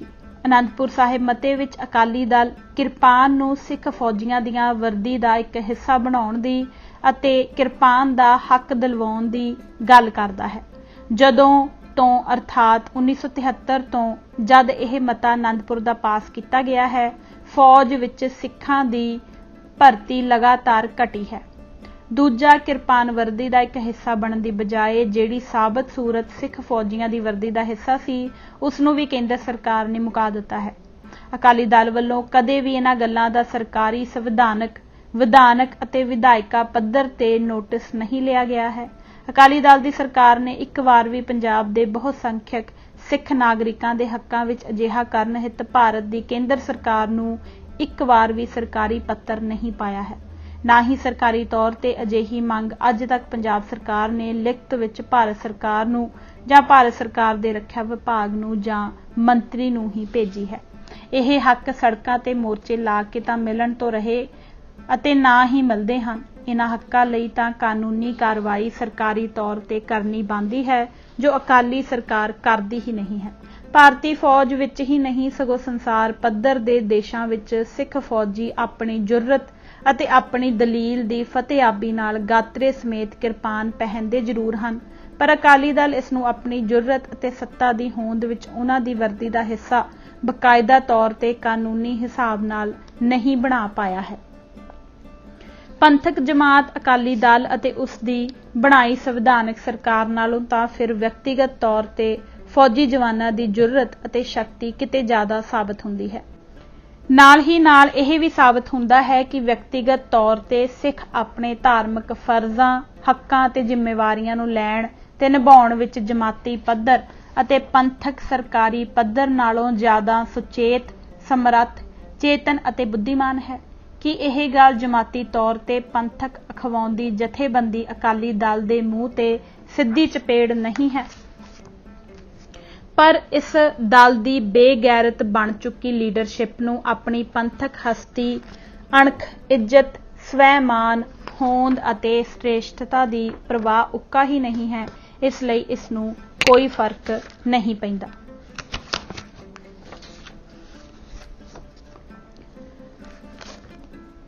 ਰਾਜਨੀਤਿਕ ਧੋਖਾ ਨੰਬਰ 34। ਮਹਿਕਮਾ ਡਿਫੈਂਸ ਦੇ ਸਾਬਕ ਕਰਮਚਾਰੀਆਂ ਨੂੰ ਸਿਵਲ ਜ਼ਿੰਦਗੀ ਵਿੱਚ ਮੁੜ ਸ਼ਾਮਲ ਹੋਣ ਲਈ ਬਿਹਤਰ ਹਾਲਾਤ ਪੈਦਾ ਕਰਨੇ ਤੇ ਮਾਕੂਲ ਰਿਆਇਤਾਂ ਅਤੇ ਮੁਨਾਸਬ ਤਹਫ਼ਜ਼ਾਤ ਦਿਵਾਉਣਾ ਅਤੇ ਉਹਨਾਂ ਦੇ ਹੱਕਾਂ, ਸਵੈ ਸਤਿਕਾਰ ਤੇ ਸਵੈ ਅਭਿਮਾਨ ਦੀ ਰਾਖੀ ਲਈ ਉਹਨਾਂ ਨੂੰ ਜਥੇਬੰਦ ਕਰਨਾ ਅਤੇ ਉਹਨਾਂ ਦੀ ਆਪਣੀ ਆਵਾਜ਼ ਨੂੰ ਪੁਰ ਅਸਰ ਬਣਾਉਣ ਲਈ ਯਤਨ ਕਰਨਾ ਸ਼੍ਰੋਮਣੀ ਅਕਾਲੀ ਦਲ ਆਪਣਾ ਪਰਮ ਕਰਤੱਵ ਸਮਝਦਾ ਹੈ। ਉਪਰੋਕਤ ਵਚਨ ਅਕਾਲੀ ਦਲ ਸਿੱਖ ਕੌਮ ਨੂੰ ਅਨੰਦਪੁਰ ਸਾਹਿਬ ਦੇ ਮਤੇ ਵਿੱਚ 5ਵੀਂ ਮੰਗ ਵਿੱਚ ਦਿੰਦਾ ਹੈ, ਪਰ ਇਸ ਨਿਮਿਤ ਕਰਦਾ ਸਭ ਕੁਝ ਉਲਟ ਹੈ। ਉਂਝ ਤਾਂ ਬਹੁਤ ਹੱਦ ਤੱਕ ਮਤੇ ਵਿਚਲੀ ਉਪਰੋਕਤ ਮੰਗ ਨੰਬਰ 4 ਵਿੱਚ ਕੀਤੀਆਂ ਗਈਆਂ ਗੱਲਾਂ ਦਾ ਇਹ ਦੁਹਰਾ ਹੀ ਹੈ, ਪਰ ਫਿਰ ਵੀ ਜੇ ਇਸ ਨੂੰ ਅੱਡ ਤੌਰ ਤੇ ਲਿਖਿਆ ਗਿਆ ਹੈ ਤਾਂ ਸਪਸ਼ਟ ਹੈ ਕਿ ਅਕਾਲੀ ਦਲ ਇਹਨਾਂ ਗੱਲਾਂ ਨੂੰ ਉਪਰੋਕਤ ਮੰਗ ਨੰਬਰ 4 ਤੋਂ ਵੱਖਰਾ ਕਰਕੇ ਵੇਖਦਾ ਹੈ, ਅੱਡ ਵੱਧ ਅਹਿਮੀਅਤ ਦਿੰਦਾ ਹੈ ਅਤੇ ਇਸ ਨਿਮਿਤ ਬਹੁਤ ਕੁਝ ਕਰਨਾ ਚਾਹੁੰਦਾ ਹੈ। ਪਰ ਬੜੇ ਹੀ ਅਫਸੋਸ ਨਾਲ ਲਿਖਣਾ ਪੈਂਦਾ ਹੈ ਕਿ ਇਸ ਮੰਗ ਨੂੰ ਅੱਡਰੀ ਅਤੇ ਵਾਧੂ ਅਹਿਮੀਅਤ ਦੇਣ ਵਾਲਾ ਅਕਾਲੀ ਦਲ ਆਪਣੀ ਹੀ ਕੀਤੀਆਂ ਇਹਨਾਂ ਮੰਗਾਂ, ਜੋ ਮਤੇ ਦੇ ਸਫ਼ਾ ਨੰਬਰ 7 ਦੀ ਮੰਗ ਨੰਬਰ 4 ਵਿੱਚ ਦਰਜ ਹਨ ਅਤੇ ਜਿਨ੍ਹਾਂ ਦਾ ਮੈਂ ਪਹਿਲਾਂ ਪਿਛਲੇ ਸਫ਼ਿਆਂ ਵਿੱਚ ਵਿਸਥਾਰ ਨਾਲ ਜ਼ਿਕਰ ਕੀਤਾ ਹੈ, ਨੂੰ ਪੂਰਾ ਨਹੀਂ ਕਰ ਸਕਿਆ ਹੈ। ਇਸ ਮੰਗ ਦੇ ਵਰਤਮਾਨ ਸੱਚ ਦੀ ਗੱਲ ਕਰੀਏ ਤਾਂ ਅਕਾਲੀ ਲੀਡਰਸ਼ਿਪ ਅਜਿਹੀਆਂ ਸਾਰੀਆਂ ਹੀ ਮੰਗਾਂ ਦਾ ਖੁਦ ਆਪ ਸੋਹਿਲਾ ਪੜ ਚੁੱਕੀ ਹੈ, ਤਾਂ ਫਿਰ ਅਕਾਲੀ ਸਿੱਖ ਕੌਮ ਨੂੰ ਕਿਉਂ ਮੂਰਖ ਬਣਾਈ ਚਲੇ ਆਉਂਦੇ ਹਨ। ਪੰਜਾਬ ਸਰਕਾਰ ਨੇ ਧਰਮੀ ਫੌਜੀਆਂ ਬਾਰੇ ਕੁਝ ਵੀ ਨਹੀਂ ਕੀਤਾ। ਉਹਨਾਂ ਨੂੰ ਨਾ ਤਾਂ ਨੌਕਰੀਆਂ ਦਿੱਤੀਆਂ ਗਈਆਂ ਤੇ ਨਾ ਹੀ ਉਹਨਾਂ ਦਾ ਮੁੜ ਵਸੇਬਾ ਕੀਤਾ ਗਿਆ ਹੈ। ਜਿਹੜੇ ਸਿੱਖ ਫੌਜੀ ਨਵੰਬਰ 84 ਦੇ ਭਾਰਤ ਭਰ ਵਿੱਚ ਸਿੱਖ ਕਤਲੇਆਮ ਦੇ ਦੌਰ ਵਿੱਚ ਵਰਦੀ ਵਿੱਚ ਡਿਊਟੀ ਦੌਰਾਨ ਅਤੇ ਛੁੱਟੀ ਦੌਰਾਨ ਹਿੰਦੂ ਅੱਤਵਾਦੀਆਂ ਵੱਲੋਂ ਸ਼ਹੀਦ ਕਰ ਦਿੱਤੇ ਗਏ, ਉਹਨਾਂ ਦੇ ਪਰਿਵਾਰਾਂ ਲਈ ਅਕਾਲੀ ਦਲ ਨੇ ਕੋਈ ਵੀ ਆਰਥਿਕ ਮੁੜ ਵਸੇਬੇ ਦਾ ਇੰਤਜ਼ਾਮ ਨਹੀਂ ਕੀਤਾ ਹੈ। ਅਜਿਹੇ ਲਗਭਗ 300 ਸ਼ਹੀਦ ਹੋਏ ਫੌਜੀਆਂ ਨੂੰ ਤਾਂ ਕਦੇ ਅਕਾਲੀ ਦਲ ਨੇ ਕਤਲੇਆਮ ਦਾ ਹਿੱਸਾ ਵੀ ਮੰਨਣ ਦੀ ਅਤੇ ਉਹਨਾਂ ਨੂੰ ਉਜਾਗਰ ਕਰਨ ਦੀ ਕੋਈ ਕੋਸ਼ਿਸ਼ ਨਹੀਂ ਕੀਤੀ ਹੈ। ਇੱਕ ਤੀਸਰਾ ਵਰਗ ਵੀ ਫੌਜੀਆਂ, ਨੀਮ ਫੌਜੀ ਦਲਾਂ ਅਤੇ ਪੰਜਾਬ ਪੁਲਿਸ ਤੇ CRPF ਦੇ ਜਵਾਨਾਂ ਦਾ ਹੋਰ ਵੀ ਹੈ, ਜਿਸ ਪਾਸੇ ਸਿੱਖ ਕੌਮ ਨੇ ਅਤੇ ਸਿੱਖ ਕੌਮ ਦੇ ਸਿਆਸੀ ਸੱਤਾਧਾਰੀ ਅਕਾਲੀ ਦਲ ਬਾਦਲ ਨੇ ਕਦੇ ਵੀ ਧਿਆਨ ਨਹੀਂ ਦਿੱਤਾ ਹੈ। ਇਸ ਵਰਗ ਵਿੱਚ ਉਹ ਸਾਰੇ ਫੌਜੀ ਅਤੇ ਨੀਮ ਫੌਜੀ ਸਰਵਿਸ ਮੁਲਾਜ਼ਮ ਆਉਂਦੇ ਹਨ ਜਿਨ੍ਹਾਂ ਨੇ ਜੂਨ 84 ਵਿੱਚ ਸ੍ਰੀ ਦਰਬਾਰ ਸਾਹਿਬ ਤੇ ਹਮਲੇ ਤੋਂ ਬਾਅਦ ਕੁਝ ਵੀ ਸਮਝ ਨਾ ਆਉਣ ਤੇ ਭਾਰਤ ਦਾ ਬਾਰਡਰ ਕ੍ਰਾਸ ਕਰ ਲਿਆ ਸੀ। ਇਹਨਾਂ ਦੀ ਗਿਣਤੀ ਅੱਜ ਤੱਕ ਨਹੀਂ ਕੀਤੀ ਗਈ ਹੈ। ਸਮੇਂ-ਸਮੇਂ ਤੇ ਇਹਨਾਂ ਵਿੱਚੋਂ 30 ਸਿੱਖ ਜਵਾਨਾਂ ਨੇ ਮੇਰੇ ਨਾਲ ਸੰਪਰਕ ਵੀ ਕੀਤਾ ਹੈ। ਇਹਨਾਂ ਜਵਾਨਾਂ ਨੇ ਮੈਨੂੰ ਦੱਸਿਆ ਹੈ ਕਿ ਇਹਨਾਂ ਸ਼੍ਰੋਮਣੀ ਕਮੇਟੀ ਨਾਲ ਵੀ ਸੰਪਰਕ ਕੀਤਾ ਤੇ ਦਮਦਮੀ ਟਕਸਾਲ ਨਾਲ ਵੀ। ਇਹਨਾਂ ਦੇ ਮੁਤਾਬਕ ਕੁਝ ਜਵਾਨ ਤਾਂ ਇਹਨਾਂ ਸੰਸਥਾਵਾਂ ਨਾਲ ਰਹਿੰਦੇ ਹੋਏ ਸ਼ਹੀਦ ਵੀ ਹੋਏ ਹਨ, ਪਰ ਇਹਨਾਂ ਨੂੰ ਕਿਸੇ ਨੇ ਵੀ ਅਪਣਾਉਣ ਜਾਂ ਇਹਨਾਂ ਦੀਆਂ ਕੁਰਬਾਨੀਆਂ ਨੂੰ ਮਾਨਤਾ ਦੇਣ ਦੀ ਗੱਲ ਨਹੀਂ ਤੋਰੀ ਹੈ। ਇਹ ਇੱਕ ਅਜਿਹੀ ਚੁੱਪ ਗੁੰਮਸੁੰਮ ਸੱਚਾਈ ਹੈ ਜਿਸ ਨੂੰ ਪੰਥ ਨੇ ਕਦੇ ਜ਼ਾਹਰ ਹੁੰਦੇ ਹੋਏ ਵੀ ਸਵੀਕਾਰ ਨਹੀਂ ਕੀਤਾ ਹੈ। ਇੰਜ ਅਕਾਲੀ ਦਲ ਆਪਣੀਆਂ ਸਿੱਖ ਫੌਜੀਆਂ ਬਾਬਤ ਸ਼੍ਰੀ ਅਨੰਦਪੁਰ ਸਾਹਿਬ ਮਤੇ ਵਿਚਲੀਆਂ ਕੀਤੀਆਂ ਗਈਆਂ ਸਭ ਗੱਲਾਂ, ਕੌਲ, ਇਕਰਾਰਾਂ ਅਤੇ ਵਾਅਦਿਆਂ ਤੋਂ ਪੂਰੀ ਤਰ੍ਹਾਂ ਮੁੱਕਰਿਆ ਹੋਇਆ ਹੈ। ਇਹ ਆਲੋਚਨਾਤਮਕ ਵਿਸ਼ਲੇਸ਼ਣ ਨਹੀਂ ਹੈ। ਇਹ ਅਕਾਲੀ ਦਲ ਦੀ ਜੇ ਚਮਚਾਗਿਰੀ ਕਰਦੇ ਹੋਏ ਵੀ ਜੇ ਕੋਈ ਸੱਚ ਲਿਖਣਾ ਚਾਹੇ ਤਾਂ ਉਹ ਵੀ ਇਸ ਪੱਖ ਤੋਂ ਅਕਾਲੀ ਦਲ ਅਤੇ ਉਸ ਦੀ ਬਣੀ ਪੰਜਾਬ ਸਰਕਾਰ ਦੀ ਮੁਕੰਮਲ ਫੇਲੀਅਰ ਹੀ ਸਵੀਕਾਰੇਗਾ, ਫਿਰ ਚਾਹੇ ਜਿਹੜੇ ਮਰਜ਼ੀ ਸ਼ਬਦਾਂ ਵਿੱਚ ਉਹ ਇਸ ਨੂੰ ਸਵੀਕਾਰੇ। ਸੱਚ ਇਹੋ ਹੈ ਕਿ ਸਿੱਖ ਕੌਮ ਨਾਲ ਸਿੱਖ ਕੌਮ ਦੇ ਹੀ ਲੀਡਰਾਂ ਨੇ ਮਿੱਥ ਕੇ ਗੱਦਾਰੀ ਕੀਤੀ ਹੈ। ਇਸ ਗੱਦਾਰੀ ਲਈ ਉਹ ਖੁਦ ਜ਼ਿੰਮੇਵਾਰ ਹਨ। ਕੋਈ ਵੀ ਅਦਿੱਖ ਜਾਂ ਦਿੱਖ, ਦੂਜਾ ਕਾਰਨ ਜਾਂ ਕੋਈ ਵੀ ਦੂਜਾ ਦੋਸ਼ੀ ਤੁਸੀਂ ਨਹੀਂ ਲੱਭ ਸਕਦੇ ਹੋ। ਚਾਹ ਕੇ ਵੀ ਸਿੱਖ ਲੀਡਰ ਅਤੇ ਉਹਨਾਂ ਦੇ ਸਮਰਥਕ ਬੁੱਧੀਜੀਵੀ ਭਰਮ ਪੈਦਾ ਕਰਨ ਲਈ ਇਸ ਗੁਨਾਹ ਦੀ ਪੰਡ ਕੇਂਦਰ ਸਰਕਾਰ ਜਾਂ ਪੰਥ ਦੁਸ਼ਮਣਾਂ ਦੇ ਸਿਰ ਤੇ ਨਹੀਂ ਰੱਖ ਸਕਦੇ। ਕਿਸੇ ਦੀ ਪਿੱਠ ਦਾ ਸਹਾਰਾ ਨਹੀਂ ਲੈ ਸਕਦੇ।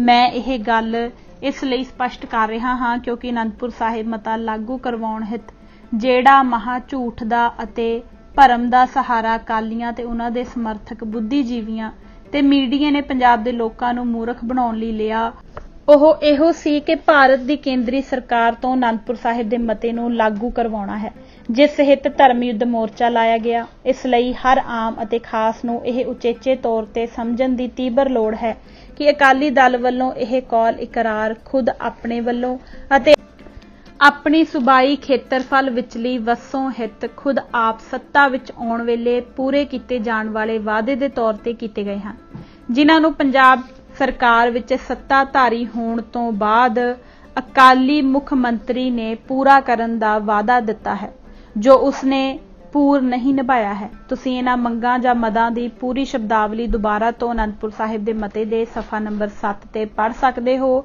ਜੋ ਇਹੋ ਜ਼ਾਹਰ ਕਰਦੀ ਹੈ ਕਿ ਇਹਨਾਂ ਮਦਾਂ ਨੂੰ ਅਕਾਲੀ ਦਲ ਦੀ ਸਰਕਾਰ ਨੇ ਹੀ ਪੂਰਾ ਕਰਨ ਦਾ ਵਾਅਦਾ ਕੀਤਾ ਹੈ।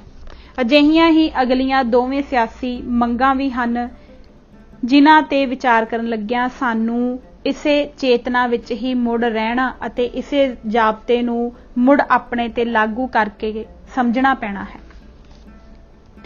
ਸੋ ਇੱਥੇ ਹੀ ਇਜਾਜ਼ਤ ਦਿਓ। ਅੱਜ ਅਸੀਂ ਇਹ ਕਿਤਾਬ ਪੰਨਾ ਨੰਬਰ 100 ਤੱਕ ਹੀ ਪੜ੍ਹਾਂਗੇ।